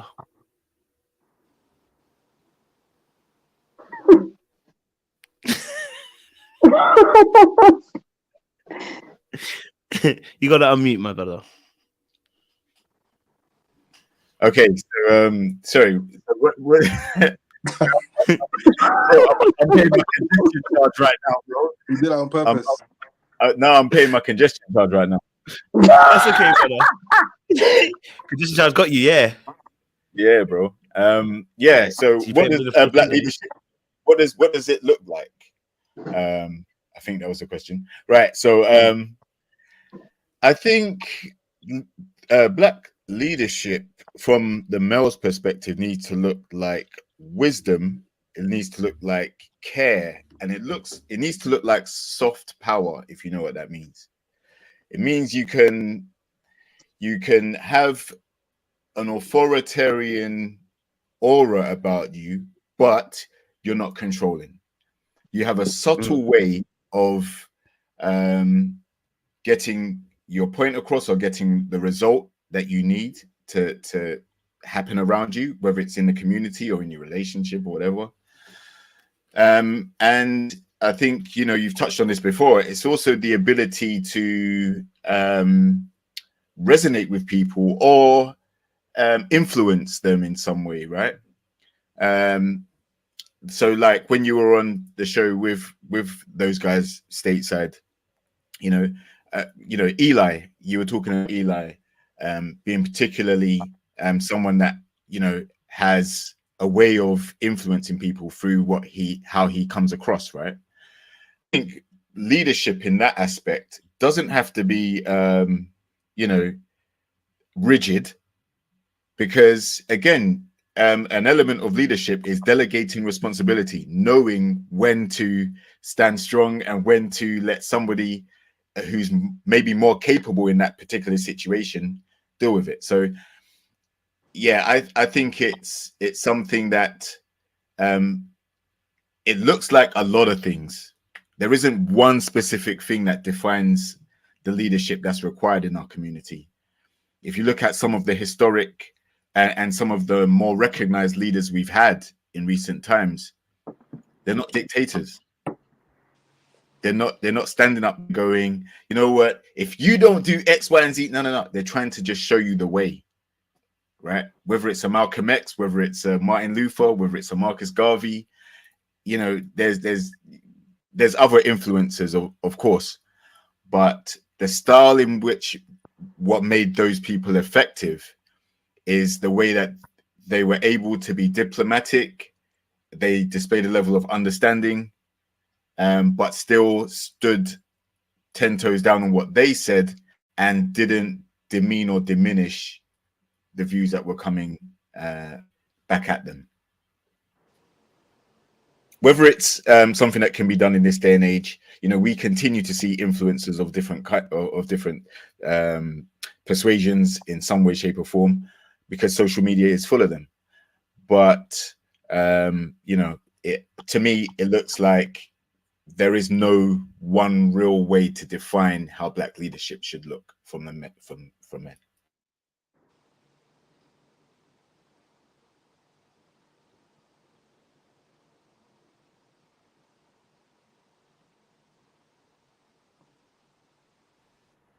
What's up? Who's next?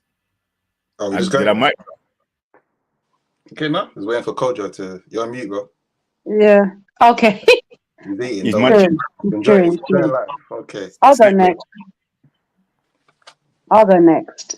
I think that the definition of a black male leader is somebody who has a lot of vision and a lot of confidence that he can actually get to his goal, and the ability, in the context of marriage, to be able to say, this is where I'm going to play my position. This is where I need you to play your position. And together we're going to get to our goals. But it's really about having a plan for himself, a plan for his woman, a plan for his children, a plan for his legacy, like to be able to make 40-year plans at a time and then see those things through. That's important.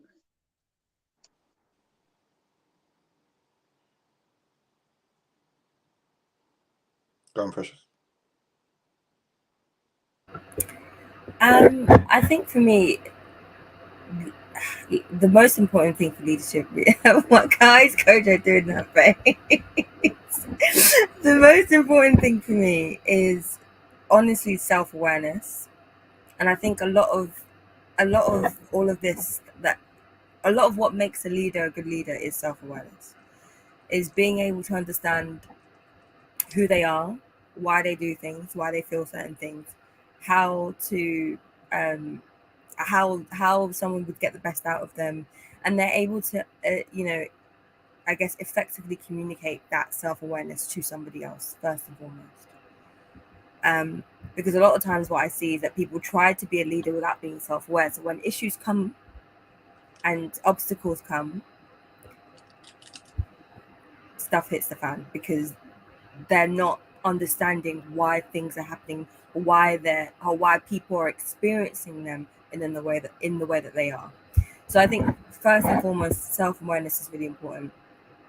And then also being able to lead out of love and intention, rather than leading out of necessity, or thinking that because I'm the man, I have to do this is my job. No, it's because you actually have a plan and you want to do it, and you feel the call to do it, and you feel the urge to do it, and you're doing it because you want to see the best results out of whoever it is that you're leading.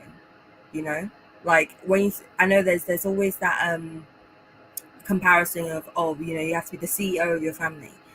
Most CEOs are not becoming CEOs because they're like, well, I'm a man, I should be a CEO. They're becoming CEOs because they have a vision, they have a plan, they want to do it, they want to see the end result, get to the end result, because they care about the company they're working for, the people they're working for. Usually the best CEOs are those people who genuinely care about their employees, genuinely care about the future and the health of their companies, right? So I think it's being able to actually, be self-aware and want to have the best result for your family and your loved ones, and then also be able to pass that along to people who aren't necessarily in your family. It's being able to balance the call to help your community, but also the call to help your family, and balancing that, because I think sometimes we skew on too many sides of, you're too busy you're too busy talking about the community and not busy enough talking about your family, or you're too busy thinking about your family and you're not actually forwarding the community either. So it's trying to also find the balance of that, and just being an upstanding member of society, really. And so I think that's where that leadership comes from, and leading by example is always the best way. What, in the vein of what JL was saying, instead of trying to force people to agree with you and force people to see the way that you see things, if you just do it, and you do it with a good intention, you do it with an open heart, and do it with the humility to know that sometimes you're not going to get it right, you're going to be able to get a lot more people willingly following you, than if you're like, this is how it's going to be, and there's no if, buts, or maybes, there's no conversation, there's no, that doesn't work. Shoehorning and dominating doesn't work. But being able to lead by example and have open conversations and say, you know what, I got it wrong, I might get it wrong, I'm not sure, what do you think? And having that back and forth, that shows good leadership, because it means that you're being self-aware, you're using your humility to uplift the people that you're trying to lead, and making them feel heard and seen, and then going forth with that, what the information that you've gotten from them, and going forth with that. Because the worst thing is a leader who isn't seeing who they're leading, or who isn't aware of the issues that the people they're leading are having, and kind of just in their own land, they're in their own minds, and then just going forth and hoping that the people are just going to follow them, and that never really works. So I think that's how good leadership looks like, I guess, to just be self-aware, have humility, be open to hearing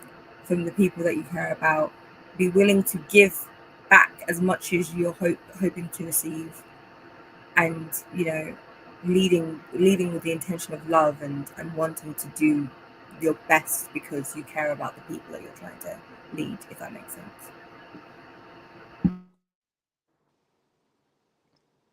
I'll go next. So it's 4 things for me. So, or maybe 6, but you need to recognize your place, right? So who are you in the kingdom?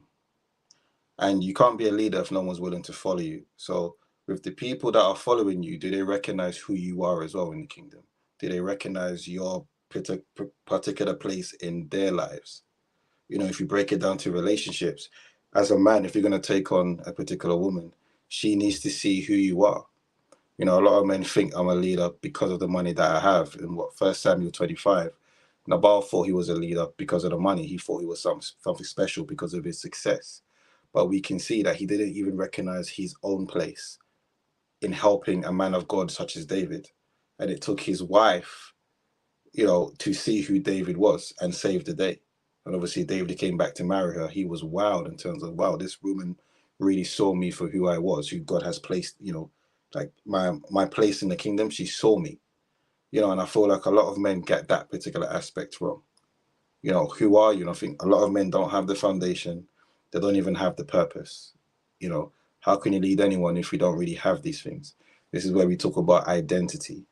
A lot of men don't want to settle down or can't settle down because they know deep down they don't have the foundations, the purpose, or the identity to even lead a woman in that way in the first place. So they'd rather just continue to act like boys, to be honest with you. And that's me in short anyway. Just who are you? What is your place? You can't just say you're a king or you're a leader just because. What are you about? Do people naturally see you as that? Like in my church, so I'm a leader in my church, right? One of the discussions in the beginning when I started is that before you even become, people need to already see you as. So what you're doing qualifies you as that. You don't automatically become. So if people don't see that in you in the first place, as far as I'm concerned, I'm not saying everyone's going to agree. Don't get me wrong. I just spoke about David. We all know who he was in the beginning. People were looking and thinking, what can you do? But ultimately, let what you do speak for you, not your mouth. Let your actions, let who you are in society speak for you. And if anything, allow, even as a woman, you can't tell her I'm your leader. She has to want you in that place. And I feel like that's what a leader is to me. Someone who is wanted in that place. Someone who is in that place and is willing, as you said, Kojo, earlier, who is willing to take on that responsibility, that level of accountability. Because God himself says leaders are gonna, be held to a higher standard. We all know now that Adam should have stood in a gap for Eve. He shouldn't have joined her and then blamed her. He should have said, you know what, I'm gonna intercede for you. He should have said, you know what, maybe I should have done better to communicate. And don't get me wrong, Eve has her own cross to carry and choices that she should have made. But when it goes back to men, I feel like recognizing our place is key. That's why I said a lot of men are confused. A lot of men don't know their place, don't recognize their place. So all this leader talk makes no sense to me. Find who you are first, find your place, then allow someone to see you as that, and then you're onto a winning formula, regardless of what you have.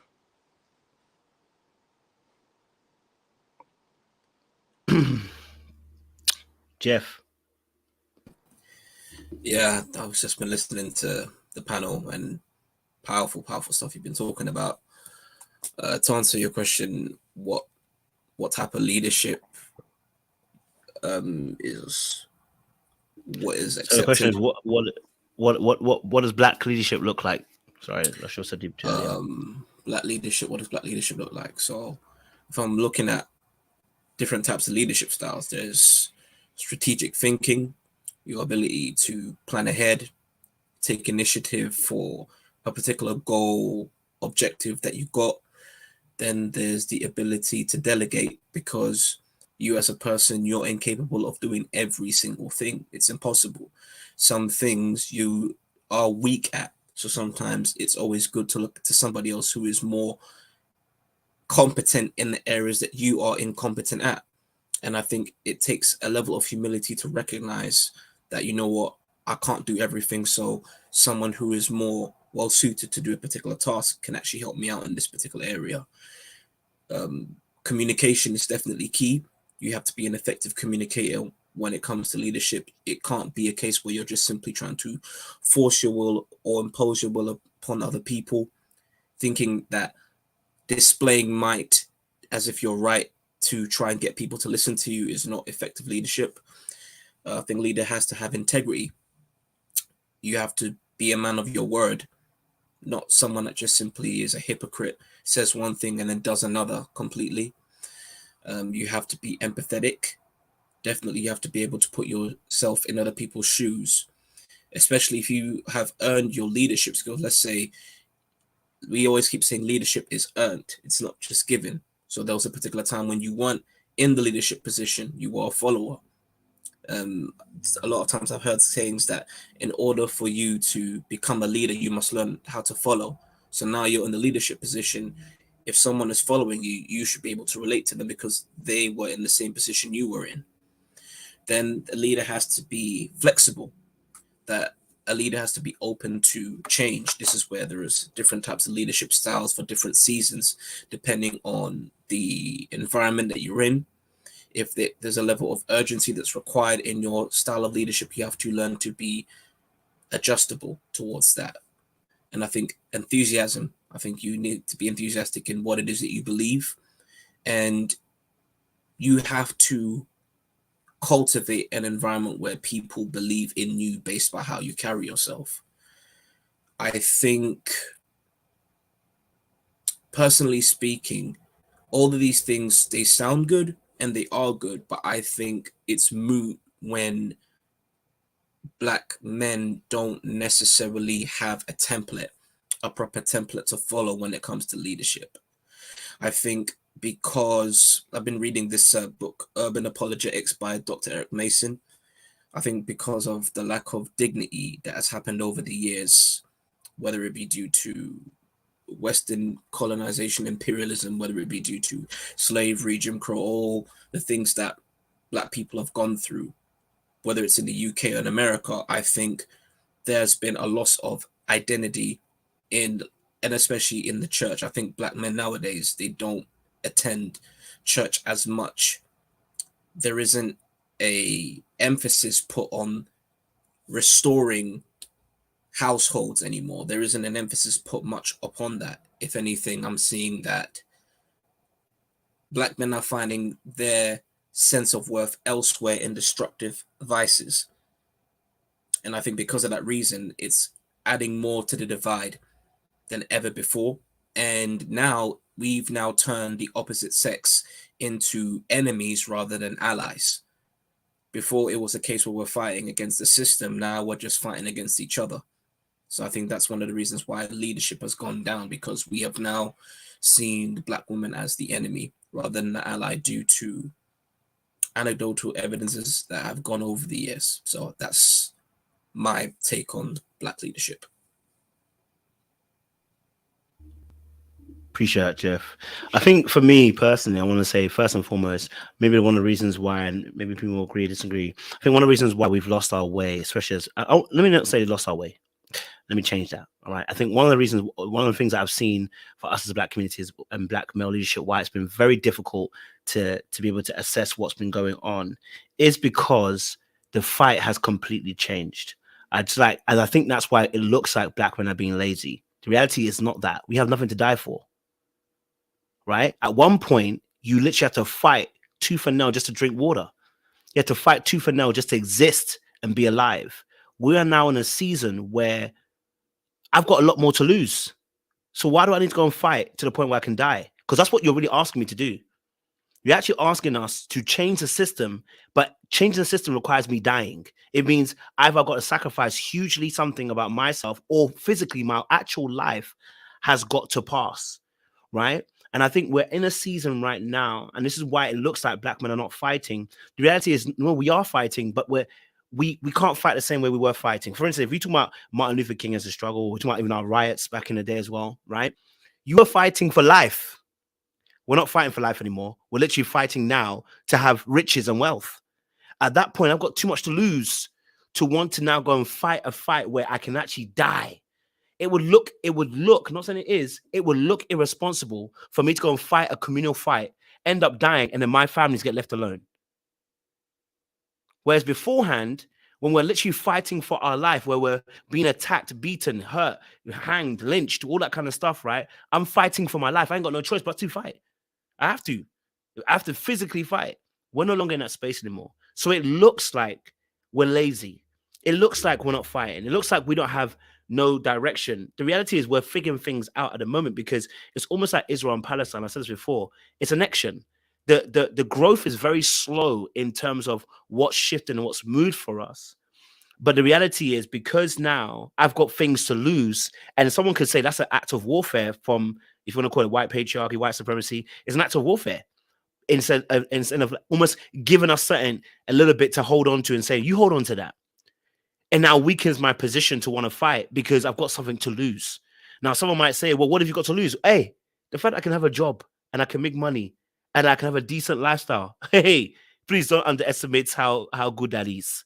I'm still in Egypt, but by all means, please. I've moved from laying bricks to now I'm at least part of the people that are constructing the building. Don't come and disturb me and ask me to come and put my life on the line, right? So it's very difficult, and that's why I have so much empathy for us as black men, because I know exactly what's happening. The warfare has completely changed, right? So in order to have the huge change that we can see, complete drastic things, somebody has to sacrifice himself. And the question is, are you willing to die, JR? Jeff, are you willing to die? Jason, are you willing to die? Let me tell you the truth. I'm not willing to die for none of y'all niggas. I'm so sorry. I'm not. I'm so sorry. I'm not here to die for the communal effort.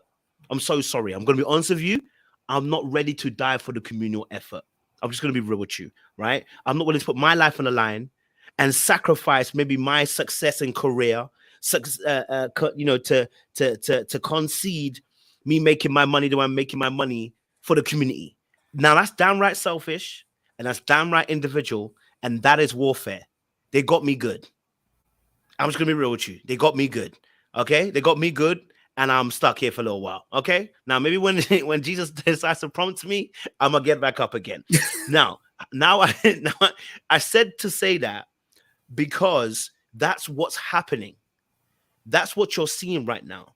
And so when you ask us as men why things are not moving, it's because of that. There's too much to lose now. Beforehand, if you put me in a corner, I've got nothing to lose. Well, I've got nothing to lose. My life was going to be taken either way. I might as well fight and at least take a couple of you guys out while I'm doing it. And maybe that will help move the movement forward.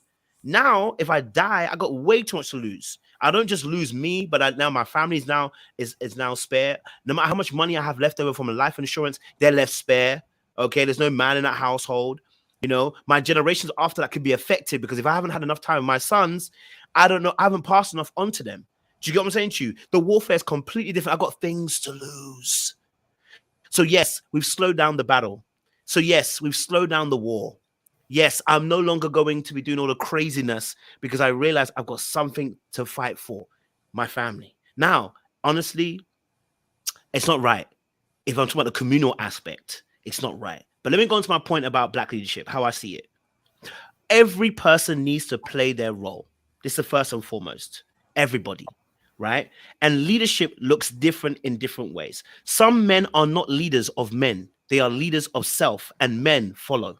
What I mean by that is not everyone's King David. I'm so sorry. Some of you are not King David. And if people are looking for leadership in that way, you're going to fail because you're not good at leading people. You're crap.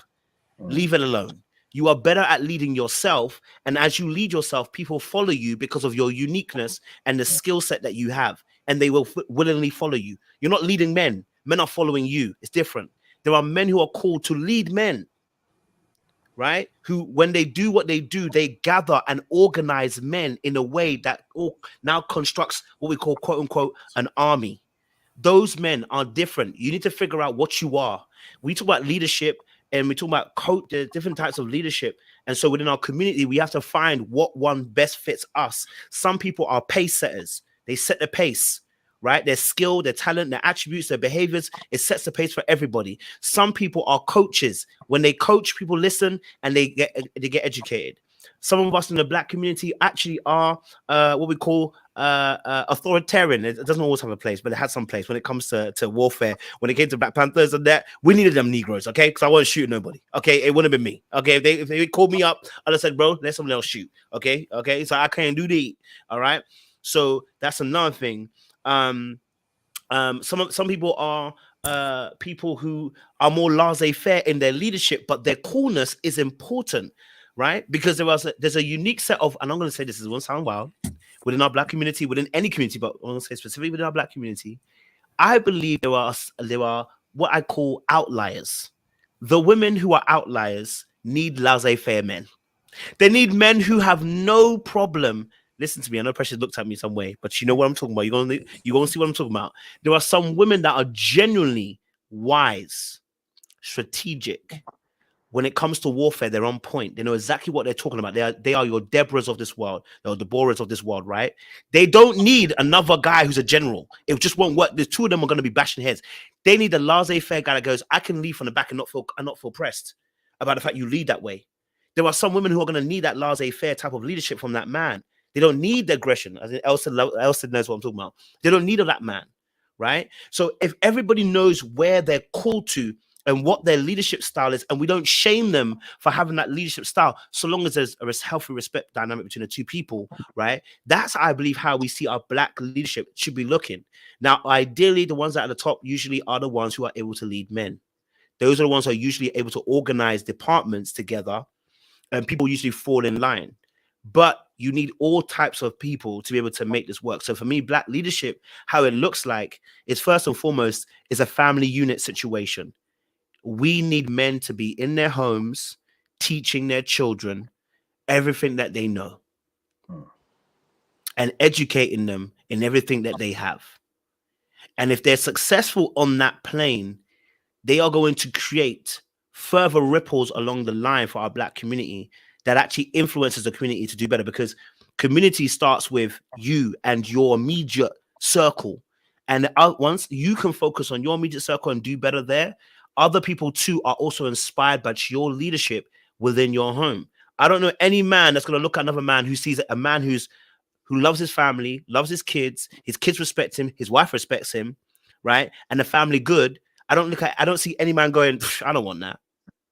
But he gonna say he don't want that when his wife is disrespectful, or if the husband is cheating on the wife and they ain't really looking good. Nobody want that, right? So men will follow great examples of good leadership, and that starts for me in the home. So if we want to talk about Black leadership, for me, how it starts is in the home, because the definition of leadership is the ability to influence.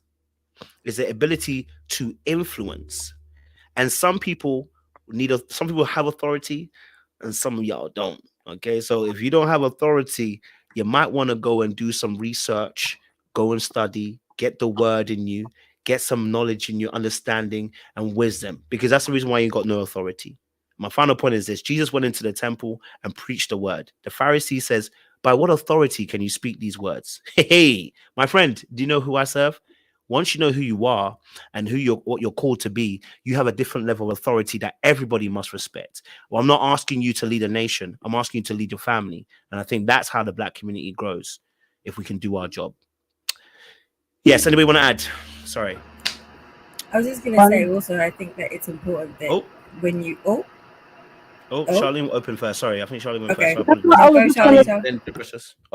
just going to say 100%, and I'm giving you the spoken word poetry clicks and snaps. Can you hear it? Clicking, clicking, clicking. Come on, preach the word, Dr. Kojo. Oh, yes. We believe in it. Yes, everyone stretch out your hand and pray for Kojo. Thank you. No, I'm just saying, we appreciate you, bruvs. Over to you, Precious. Oh, I love that. No, I was just gonna say, I think especially going to your point, coaching with leadership, I think one important thing is that as a leader, you have to be emotionally intelligent, and not just because people will like to say they're emotionally intelligent because they can feel empathy, which is like the basic of the basics. But it's also having that emotional curiosity as well.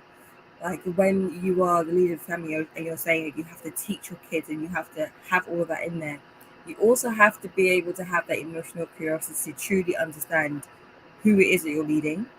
You need to be able to truly know and understand your wife and your kids at their core, because you're interested in, you're curious, you're asking questions, you're understanding. Because a lot of times what we do get in some families is you get the authoritative leader, but there's no emotional intelligence, there's no emotional curiosity. So what happens is the kids grow up, they become very distant, they have that sort of distant and avoidant attachment, and nothing really gets taught, nothing gets passed on, and it just builds resentment. So I think it's really important that once you figure out what type of leadership style works for you cultivate that self-awareness to know who you are. You cultivate that emotional intelligence, like to a high level, not just the basic, oh, I can feel empathy, because that's basic. And you have that emotional curiosity of really trying to understand who it is you are living in the same home with, and understanding their good, the bad, their why they do things, how they do things, all of that, and being able to impart that knowledge or any knowledge that you have to them in a way that um, feels like you're doing it because you understand them and because you love them at the same time.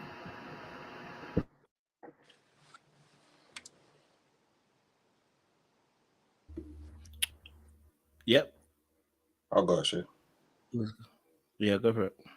All right, so someone in the comments mentioned where are you leading to, and do you know what is true? We spoke a lot about the attributes, but I think it was Charlene that spoke about vision, and that is just as important as having those attributes, because women need to see that vision in us as well. So again, this is a bit different, and I want to say for the men in the room to speak about your vision. You don't have to, but speak about your vision and where are you leading to. You don't have to have a woman in your life to do it. You just need to know for yourself where you're going, so that any woman who comes into your life, you'll be able to speak on that, and then she has to decide whether your vision aligns with what she also wants. Now, I'm not saying she has to 100% see it, because it's your vision, right? God has given it to you, but she has to be willing to play her part, on that journey. So I give myself an example, because I spoke about identity before. So my foundations, I gave my left of Christ at 27. So I'm restructuring my life, my foundations in Christ. I'm 36 now. And what that means for me is, who does Jesus want me to be as a man in the community, my family, and for myself? I'm willing to play all of those parts in the best way that I can, with no restrictions, no holding back. I just want to keep moving forward in that now, create that change in my life. The purpose is to speak about that, is to teach that. Hence why I got the Kingdom Leader of God ministry. In the middle, what's the process look like? Like you mentioned, Coach, I know, I recognize my place. Like I said, know your place in the kingdom. I know for myself, when we look at the fivefold ministry, number one there is teacher. The second is pastor, but I know for me to lead as a pastor is not my calling, at least right now. I'm not someone who I'm going to have a big congregation all follow me, etc. That's not my calling. My calling is just to lead by example. Let people follow what I'm doing, rather than let me lead people into doing ABC. That's who I am right now, and that's my lane. So, when I met my missus, these are the things I spoke about, almost instantly, and these are the things she cared about, and they've been clear from day one, up until the point where she said to me, I want to be a helpmate. I want to stand next to you. While you're doing what needs to be done over here, I'm going to be doing what needs to be done over here. And I feel like a lot of that was because the vision was clear. You know, when we was together 13 years ago, and she said to me, there was many things that I wanted to do, but the vision wasn't clear. So she felt a bit uneasy. Whereas now that's never been a conversation because the vision has been clear, because it's clear for myself. I didn't have to come up with one on the spot. And I feel like that's an important aspect of a leader. Now, I'm not going to say when that is going to come upon the man. Everyone has their different timing. Trust me. Everyone has their different timing. But there is something different when you come into that zone. You know, what you gain is unexplainable what you gain compared to how you are before that. So in short, anyway, that's, in quick summary, that's me in terms of my vision, where I'm going, you know, my place in the community, my place in the family, and who I want to be for myself in Christ.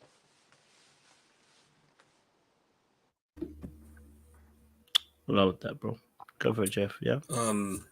Not to talk too much in terms of what I'm doing, but I'll say that a vision that I have is taking the concept of what Romans says about do not conform to this way of this world, but be transformed by the renewing of your mind, and fleshing that out in taking the biblical concept of that in mental health specifically. I think from a Christian perspective, for too long, there has been a misconception of mental health in treatment of people. And I think the vision that God has given me is being able to serve in the community, to have more of a holistic understanding about people's mental health, specifically towards the youth, towards children specifically. I want to be able to speak into the lives of kids. I want to be able to help young Black boys as well. I used to be working in education, and for a time when I was working as a TA, a lot of times I'll be coming across children that would feel more comfortable talking towards me about things that they should be speaking to their parents about. And I think the level of relatability towards that, being able to speak to them, just counsel them, has kind of given me this idea as to do something about that.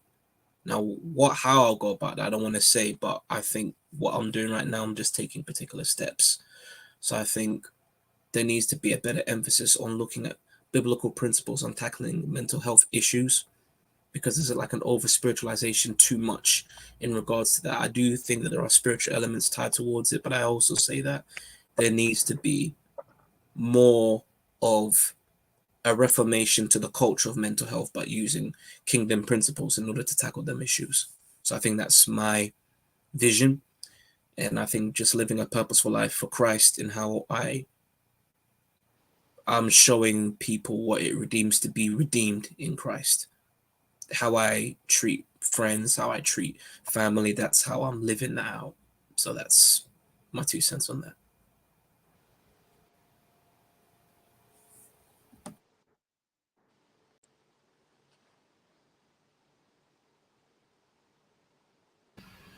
Who that, me? Yeah, like I mean, every day I wake up and I'm driven to work towards my goal, and it's my own personal journey. If influences are, you know, as important and as crucial as everyone's saying, yes, they are needed, but like I said before, not everybody's capable of having that level of influence, that level of control, that level of power, and knowing how to handle it correctly and use it in the right way. So for me personally, like, I do influence people around me professionally, but also there's things I do on a daily that it's not specifically targeted towards my community or anyone in general. It's just something to uplift someone. Like today, for example, I was in a shop and I was just buying a few things, and like some dude came in I've known him loosely for like ages, like since secondary school. But he's an Indian guy, not sure which denomination, Hindu, Pakistani, I have no idea, right? But he came up to me, dapped me up. He's like, yo, bro, like, you know what? You motivated me to do something the other day, man. Like, I've got a bad hip. And, you know, I saw your message, I saw your status, and I got up and I walked down the street and went for a walk. And yeah, although I was in pain, it was your message that inspired me to get off my backside and get up and go and walk. Right now, I didn't mean to influence him specifically, but just through my day to day and the way I go about things and my mindset when I wake up, like my mindset is very important to me as a black man, but as a man in general, I think it would be important to me no matter what. My goals, my life goals, I've hit a lot of them. There are still some major ones that I want to accomplish, and it's not for necessarily the benefit of just myself, but my immediate family and my community as well, around me, and also for the person that I love and want to be with. Like, there are different things that I do daily to try and ensure that my vision is being stuck to. And I'm not meaning to sound selfish just talking about my vision, but I think you touch on a real important point with leadership. There also has to be people receptive to your style of leadership and what it is you're trying to put out there. So on my journey, personally, I know that not everyone, like, I understand that not everyone's going to see my vision, not everyone's going to see my purpose, but I can only help the ones that do. And that is me in my power, knowing that I can't control everything, but the things that I can immediately affect or impact, that's where I'm going to impart my knowledge and my wisdom and my strength in that aspect. And as I go through life, then I hope to accumulate the knowledge, wisdom, and understanding to, you know, influence my children if I have them, and my family, and the people around me in my community. And it's not materials, because materials can come and go. But at the same time, because I'm not materialistic, I'm very much rooted in knowing your own strengths and weaknesses. And I feel that a true leader knows the areas where he's strong and where he can strongly influence, and also where he can sit back and let other people lead themselves to the water. And when he's needed, then according to action, then they'll turn to him.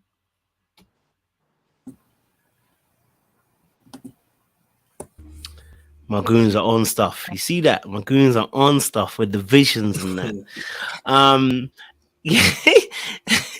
No, listen, and I love that question, Jay, as well, because I think thinking about a vision, I want to say this as well. Just for some people out there, because I know some people are going to be thinking it. Some men's vision is simply to look after their family. Listen, ladies, I know some of you might want that man that has the greatest vision in the world, but his vision may be simply to just look after his family. And there is nothing wrong with that. Okay, nothing wrong with that. Not everybody can be a general. Some people are foot soldiers. You know what I mean? Like, it's not a beef. Everyone just needs to know what they're called to, right? But I think for me, my vision is around relationships and having healthy relationships as well, right? So and how I believe that plays into even the Black community for me is that I feel like if we can start to heal some of those wounds and heal some of the traumas, and how we relate to one another, this will actually help us in future when we're trying to establish, I guess, greater health within the community. I think relationships are wealth, right? So I think if we can, I don't know what these trolls out here moving, man. Anyway, but yeah, But if he can, see, Troy, I don't know what Mr. Burgos is doing, but he needs to stop. Okay, when we're talking about vision, you're out here because I know his vision is simple. It's not very good. That's why his vision is here. He's come to do nonsense. He hasn't got a good vision. That's the reason why he hasn't got good vision. What person has good vision comes into troll? They haven't got good vision. People who troll haven't got good vision. You know, so I think for me personally, how it's played a part, and they really are determined. That is poverty in itself. But you know, but for me, I think one of the greatest things also is that teaching. For me, similar to Jay, my gift is teaching. So part of that, also the relationship building for vision is also teaching people how to relate to one another, right? And teaching them how to have healthy dynamics between one another as well. And I think that part is huge in terms of us as a Black community, because I think we've got so much pent up pain, hurt, which is generational at some points.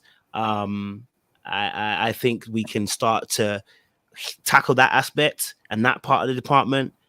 I think we can go far. I don't know what is happening with Mrs. Virgos, but the timing just can't be any. You just this is the aimless behavior we're talking about. Whoever this person has got aimlessness about their life. They are aimless in their life. I don't know what's wrong with them. They're aimless. Oh, Coach, don't worry. Aimless person. You blocked them to come with another burgles. What's wrong with the person? Why are you so aimless? Mr. Burgles, what? No, the person who's controlling that account, why are you so aimless? What's wrong with you? Don't worry, I'm gonna put it on a certain mode so they can't jump in anymore. So, but yeah, I think that's for me. That's where I'm looking at as well. So, yeah, who's gonna say something? I think you're actually fulfilling it, Coach, in your own way, in what you're doing on this platform, for real.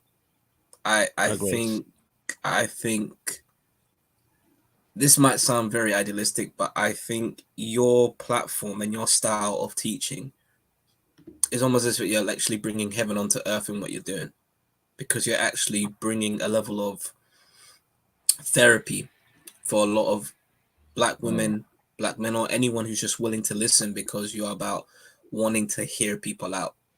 It's not about wanting to create this sort of divide. It's actually bringing kingdom principles where you literally listen to men talk, women talk, and wanting to come to a place of genuine healing. And that is beautiful in the fact that you're more focused on building it bit by bit by bit by bit. And then when I saw what you were doing with the Daily Rap Crew, the way that you were basically speaking, able to articulate it in a way that the points were made were succinct, I'm very optimistic in regards to just the fact there's going to be change and healing. Maybe not for everybody, but I believe that there will be a lot of people that will be healed from the message that you have to carry. I appreciate it, bro. I appreciate it. You know, and I just think for us as men as well, like I think we're here at a time in a season that's so important, right? Myself, Jay, Jeff, JR. There's a reason why we connected the way we did at the time we've connected. And I think that in itself is part of the brotherhood, but also as well part of the unification and us as formulating our own coalition to go about and change things, right? Because I really am not a David. I'll be honest with you guys. I suck. I can't do the David stuff. It's just not for me. I'm a leader by doing what I'm supposed to do, and people go and follow that way. I just can't do the people them teas. You know what I'm saying? Like, I can't do it. Like Jay, I'm not a pastor. They tried to do that to me. I started flaming people. I'm just not a pastor. I don't have the heart for the people like that. Do you know what I'm saying? Like, you have to have a heart for that. But I think, again, like, all of us coming together to have these kind of conversations, and it's Precious and Charlene too, as well. You're leaders in your own vein and fashion as well. Because also, like, similar to JR, though I believe that men are leaders, I also believe that we have women who are also great instincts when it comes to leadership strategy, when it comes to seeing how best we should operate, noticing the finer details in certain things as well. You know what I mean? Any man will tell you, if you had a good woman in your life and she can see the finer details, shoot, your life will improve. So women are just as important as a coalition of men coming together. And it's so funny because I remember something something that came to my mind is there are many people who are leaders and don't realize they're leaders. Anybody who has a platform, even with 1,000 people, you are a leader at that point. You may be looking to see if you have a 50,000, 100,000, 2 million. It don't make the difference. You have people who are willing to follow you. And so therefore it automatically makes you a leader. So I don't want anyone to think just because you're not gathering millions of people that you're not a leader. You know, you have your packs you're supposed to work with. You know what I mean? So like when me and Jay met, we met at when we first met physically, we met at another show called Make It Common. You know what I mean? We met on a cast and we was talking about things and we connected, because when God divinely intercedes for people and brings them together, you don't even think about it. It just happens. Do you know what I'm saying? And my final point I'll make is this, that if anybody is out there as a man out there, focus on what message God has called for you to deliver to the people. And I call it, there are two messages. One, for those of you who might be Christian, who might not be Christian, it doesn't make a difference. The ministry of reconciliation, which is man should reconcile himself back to God. That is the first message. And the second message is closer to your vocation, something that helps your particular community you're called to, whether you're white, black, Asian, whatever. But for us, we're black. So if you're a black male here, then you know that you have a message that you're called to. You don't need a million people to do that with. You just need who you're called to. And I think Precious kind of hit that perfectly. We're saying, what is your aim? What is your message? Who are you trying to hit? Do you know your audience? This is where you need to be looking at specifically. When I first started YouTube, I used to tell God, I want to hit the whole world. And he told me, yeah, I love that for you. But that's not what I'm asking you to hit the whole world. Because I wanted white people to be included in my particular message. I wanted everybody to be included. But when I realized that, I said, I'm not called, I don't believe I'm called to that just yet. Maybe later on, but right now I'm not. I'm called to the black community specifically. Because and I want to say this is something that's less spiritual, but spiritual in some sense. Some of us really do not have the skill set to be given to the world, right? Some of us are too blackety black, and the white folk can't accept that, and it's okay. And your message won't receive, it won't land, and you'll get frustrated thinking that you should deliver your message to them, and they're not the person who are the recipients of your message. So don't get too disheartened thinking that it should be everybody. Sometimes you have to be specific. You're called to a specific type of person, certain type of people, hit those people and use those people effectively as God has called you to. That's what we look at black leadership. So if we can focus on that as black men, I think we can do some bits, you know what I mean? Do some bits. Okay, looks like because we're almost at the 2.5 mark. I don't want to go any further because it's almost 12 o'clock, and it's, you know, these brothers and sisters do have to sleep. Any final remarks? Keep it to a minute or two short, please. Any final remarks that you got that you want to add to the conversation? And thank the ladies too for coming through and talking as well. Go for it. If anybody wants to give their final remarks, I dropped my phone, so I dropped it. Go for it. If anybody wants to give.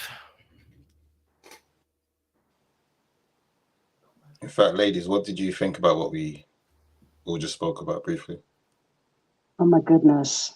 You guys have no idea how it warmed my heart to listen to you all. Listen, I think that a man sharing his vision, I always imagine it to be something that is so close to his heart that when he shares it, it's actually very intimate.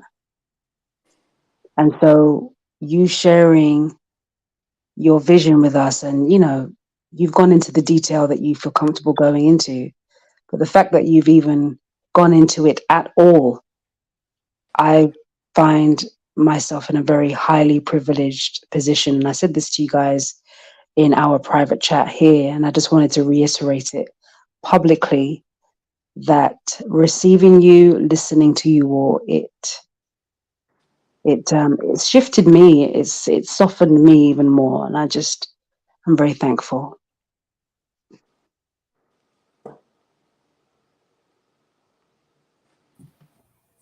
We appreciate that, Charlene, and I think honestly we can say that I'm definitely humbled by the wisdom and intellect that both you and Precious have to share, because I'm always learning from you guys, always learning.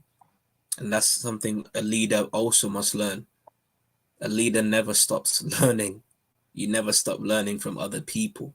I'm always fascinated by what you guys have to say from your perspective, because to ever assume that we know it all is just foolish. So what you have to say in regards to particular topics that are near and dear to your heart, I always go away knowing that it's left a profound effect upon me in terms of how I see things and how I move accordingly. So in a way, you also are integral to the change that you see on the platform. So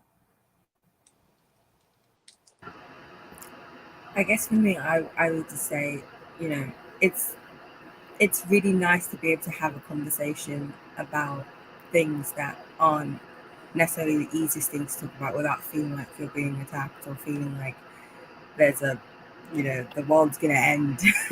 So it's nice to be able to do that. And I think, you know, platforms like this where you have, you know, men who are very open and honest about what they're feeling, what they're thinking, and also can have that reflective ability to be able to see past their own feelings, past their own, you know, mindsets is always refreshing. And I think very much along the same lines as what Charlene was saying.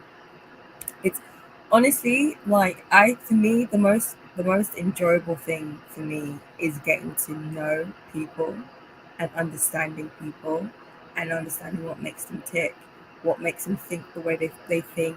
I genuinely love that, and I think when you have people who give that to you without um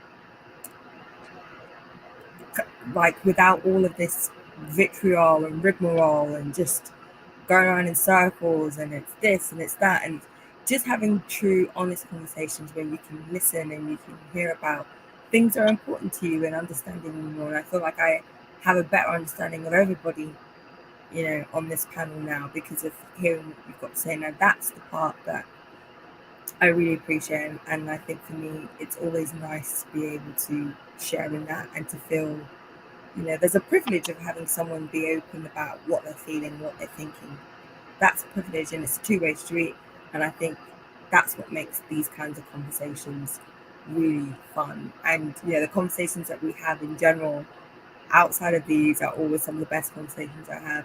And I think it's really important that you guys are able to continue to spread the wisdom and the kindness and also just the general wanting to talk and to resolve and to be able to learn and being able to share those things. Hopefully that will inspire other people to, you know, work in the same way. So yeah, I guess for me it's just it's a feeling of fulfillment and love and kindness and abundance and feeling very much like this is the kinds of things that I hope more men, regardless of race, but especially black men, are able to see and think, actually, that's me, and I can identify with that, and I can move accordingly with that. So yeah, thank you guys for being great people and for sharing everything that you have to share, and also for listening to us and not getting defensive and not getting, you know, what's the word? Devil's advocate on us, as a lot of men tend to love to do. So we appreciate it, and yeah. So thank you guys for having the conversation. It's a good conversation. I hope people learn from it.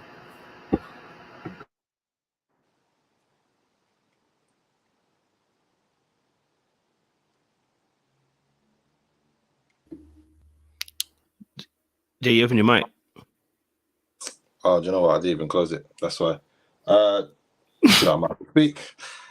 Do you know what? Yeah. So thank you, everyone. Thank you, guys. Thank you, ladies. Do you know, I'm with you, Precious, in terms of these conversations that we have. In fact, I tell people, you know, these are things that we have all the time. And one of the responses that I got was like, it's almost like it is therapy, and that's what Jeff was alluding to, how Kojo speaks. That it's like it's therapy, having these proper conversations. That's not about controversy. Some people might take it as that, don't get me wrong, but that's not about controversy. You know, that's not about trying to attack each other, but just having open and frank conversations where you feel you may not be able to, you know, in certain spaces or whatnot. And it's important. It's not going to be the most popular, as we know, controversy sells or whatever the saying is, but these are the things that to me I care about the most, because it's what actually is going to help society, you know, where people are willing to listen. And it's not that we're always going to be right all the time, but I'd rather, you know, be wrong and then learn what does it mean to be right, than to be wrong on purpose and stand my ground being wrong. Like, that's not who I want to be in society. So I love all of you here, man. And even the people who haven't been joining us quite often behind the scenes on this panel. I kind of see it as we're the core unit at the moment, but hopefully the rest come in as well. Yeah, it's just been wonderful. Thank you, the audience as well. None of us are upset at you for saying it, for, you know, say how you feel. It's all good. You know, what you say also prompts conversations. We have lots of conversations offline as well. So we thank you for engaging with us. Thank you for showing us how you feel. You know, sometimes, well, you teach us something. Sometimes we disagree. Sometimes, well, we're wow, okay, that's interesting. But yeah, that's me, man. Thank you.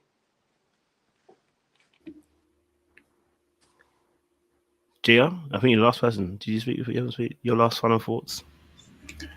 Yeah, I appreciate these conversations because, you know, Coach has a platform, and Coach is the type of person that, you know, from day one has been, you know, advocate for both sides. He's fair, balanced, and, you know, having these panels, having these conversations, many people don't get the opportunity to have them with the opposite sex present, and, you know, and that's on both sides, and be vulnerable or be open with and understanding about other perspectives, right, as well as their own.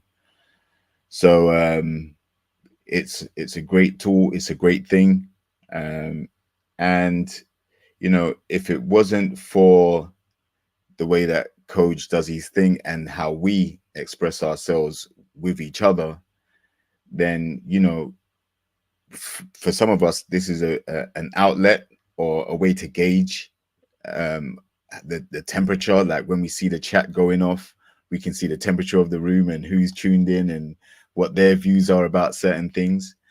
And, you know, we also have reflection when we finish these conversations and we go back to, you know, the 9 to 5 or the daily grind or whatever. We have where I personally feel I'm lighter because I don't necessarily have whatever was weighing on my mind.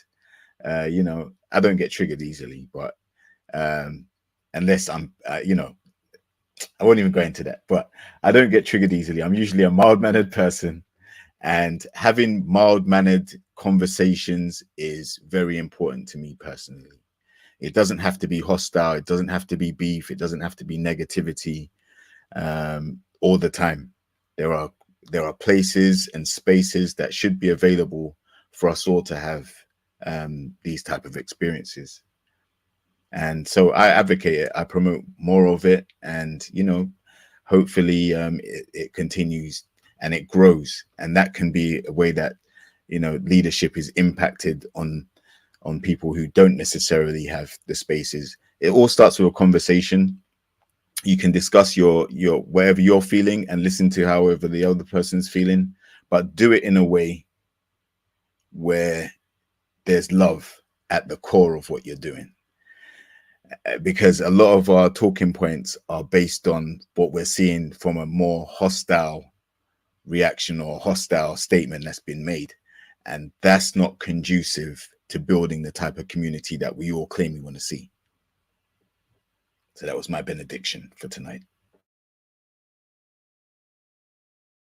Not him giving a benediction.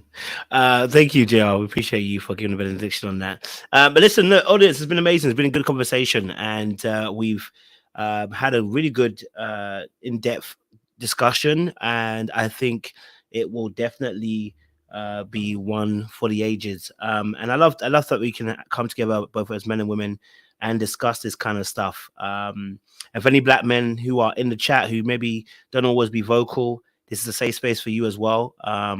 You know, we like to talk to both men and women. I want you to know that, listen, women are not your enemy, and ladies, men are not your enemy either. Okay. And those who seek to make the other party the enemy, we don't need you here. Okay. All right. We look to seek understanding, and this is a place where water seeks its own. So if you know you don't, that's not your business, this is not it for you. Yeah. Okay. All right. Mr. Bulge, or whatever your name was. Anyway, but yeah, listen, audience, we gonna love you, we gonna leave you. Okay, all right. It's been good, it's been amazing. We'll be back next week for another good conversation once more. And it's important. Tonight, guys, Americans, you have your say. I was meant to have it yesterday, I didn't have it, so tonight we're gonna do it. But we're having a similar conversation today. So the Americans will have their turn in about an hour's time or so, and we'll have a conversation. And if you're around tomorrow night, Simone and myself are going to go live 6 p.m. EST.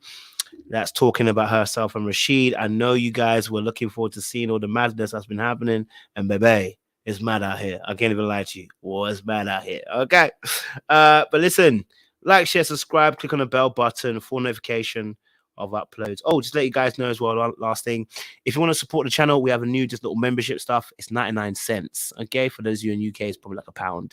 All right, so you can support us every month for 99 cents, like it's a cup of coffee. Okay, let me ask for these orphanage kids who are just myself and no other people. Okay, all right, because a leader like myself needs your coins, like Dr. Umar, so I can build the school that's not been built just yet. But let me just be real and keep it true, and also not get married and have 2 wives, but say we're helping the community. But anyway, listen, look, I appreciate you, guys. Make sure you stay locked, stay loaded. If you can, support us by joining the membership, and we will really appreciate you guys as well. Much love, much appreciation. Let me play my clip before I gotta go, because we like to play our little clip before we go. All right, and this is it, baby. Not on my watch. Not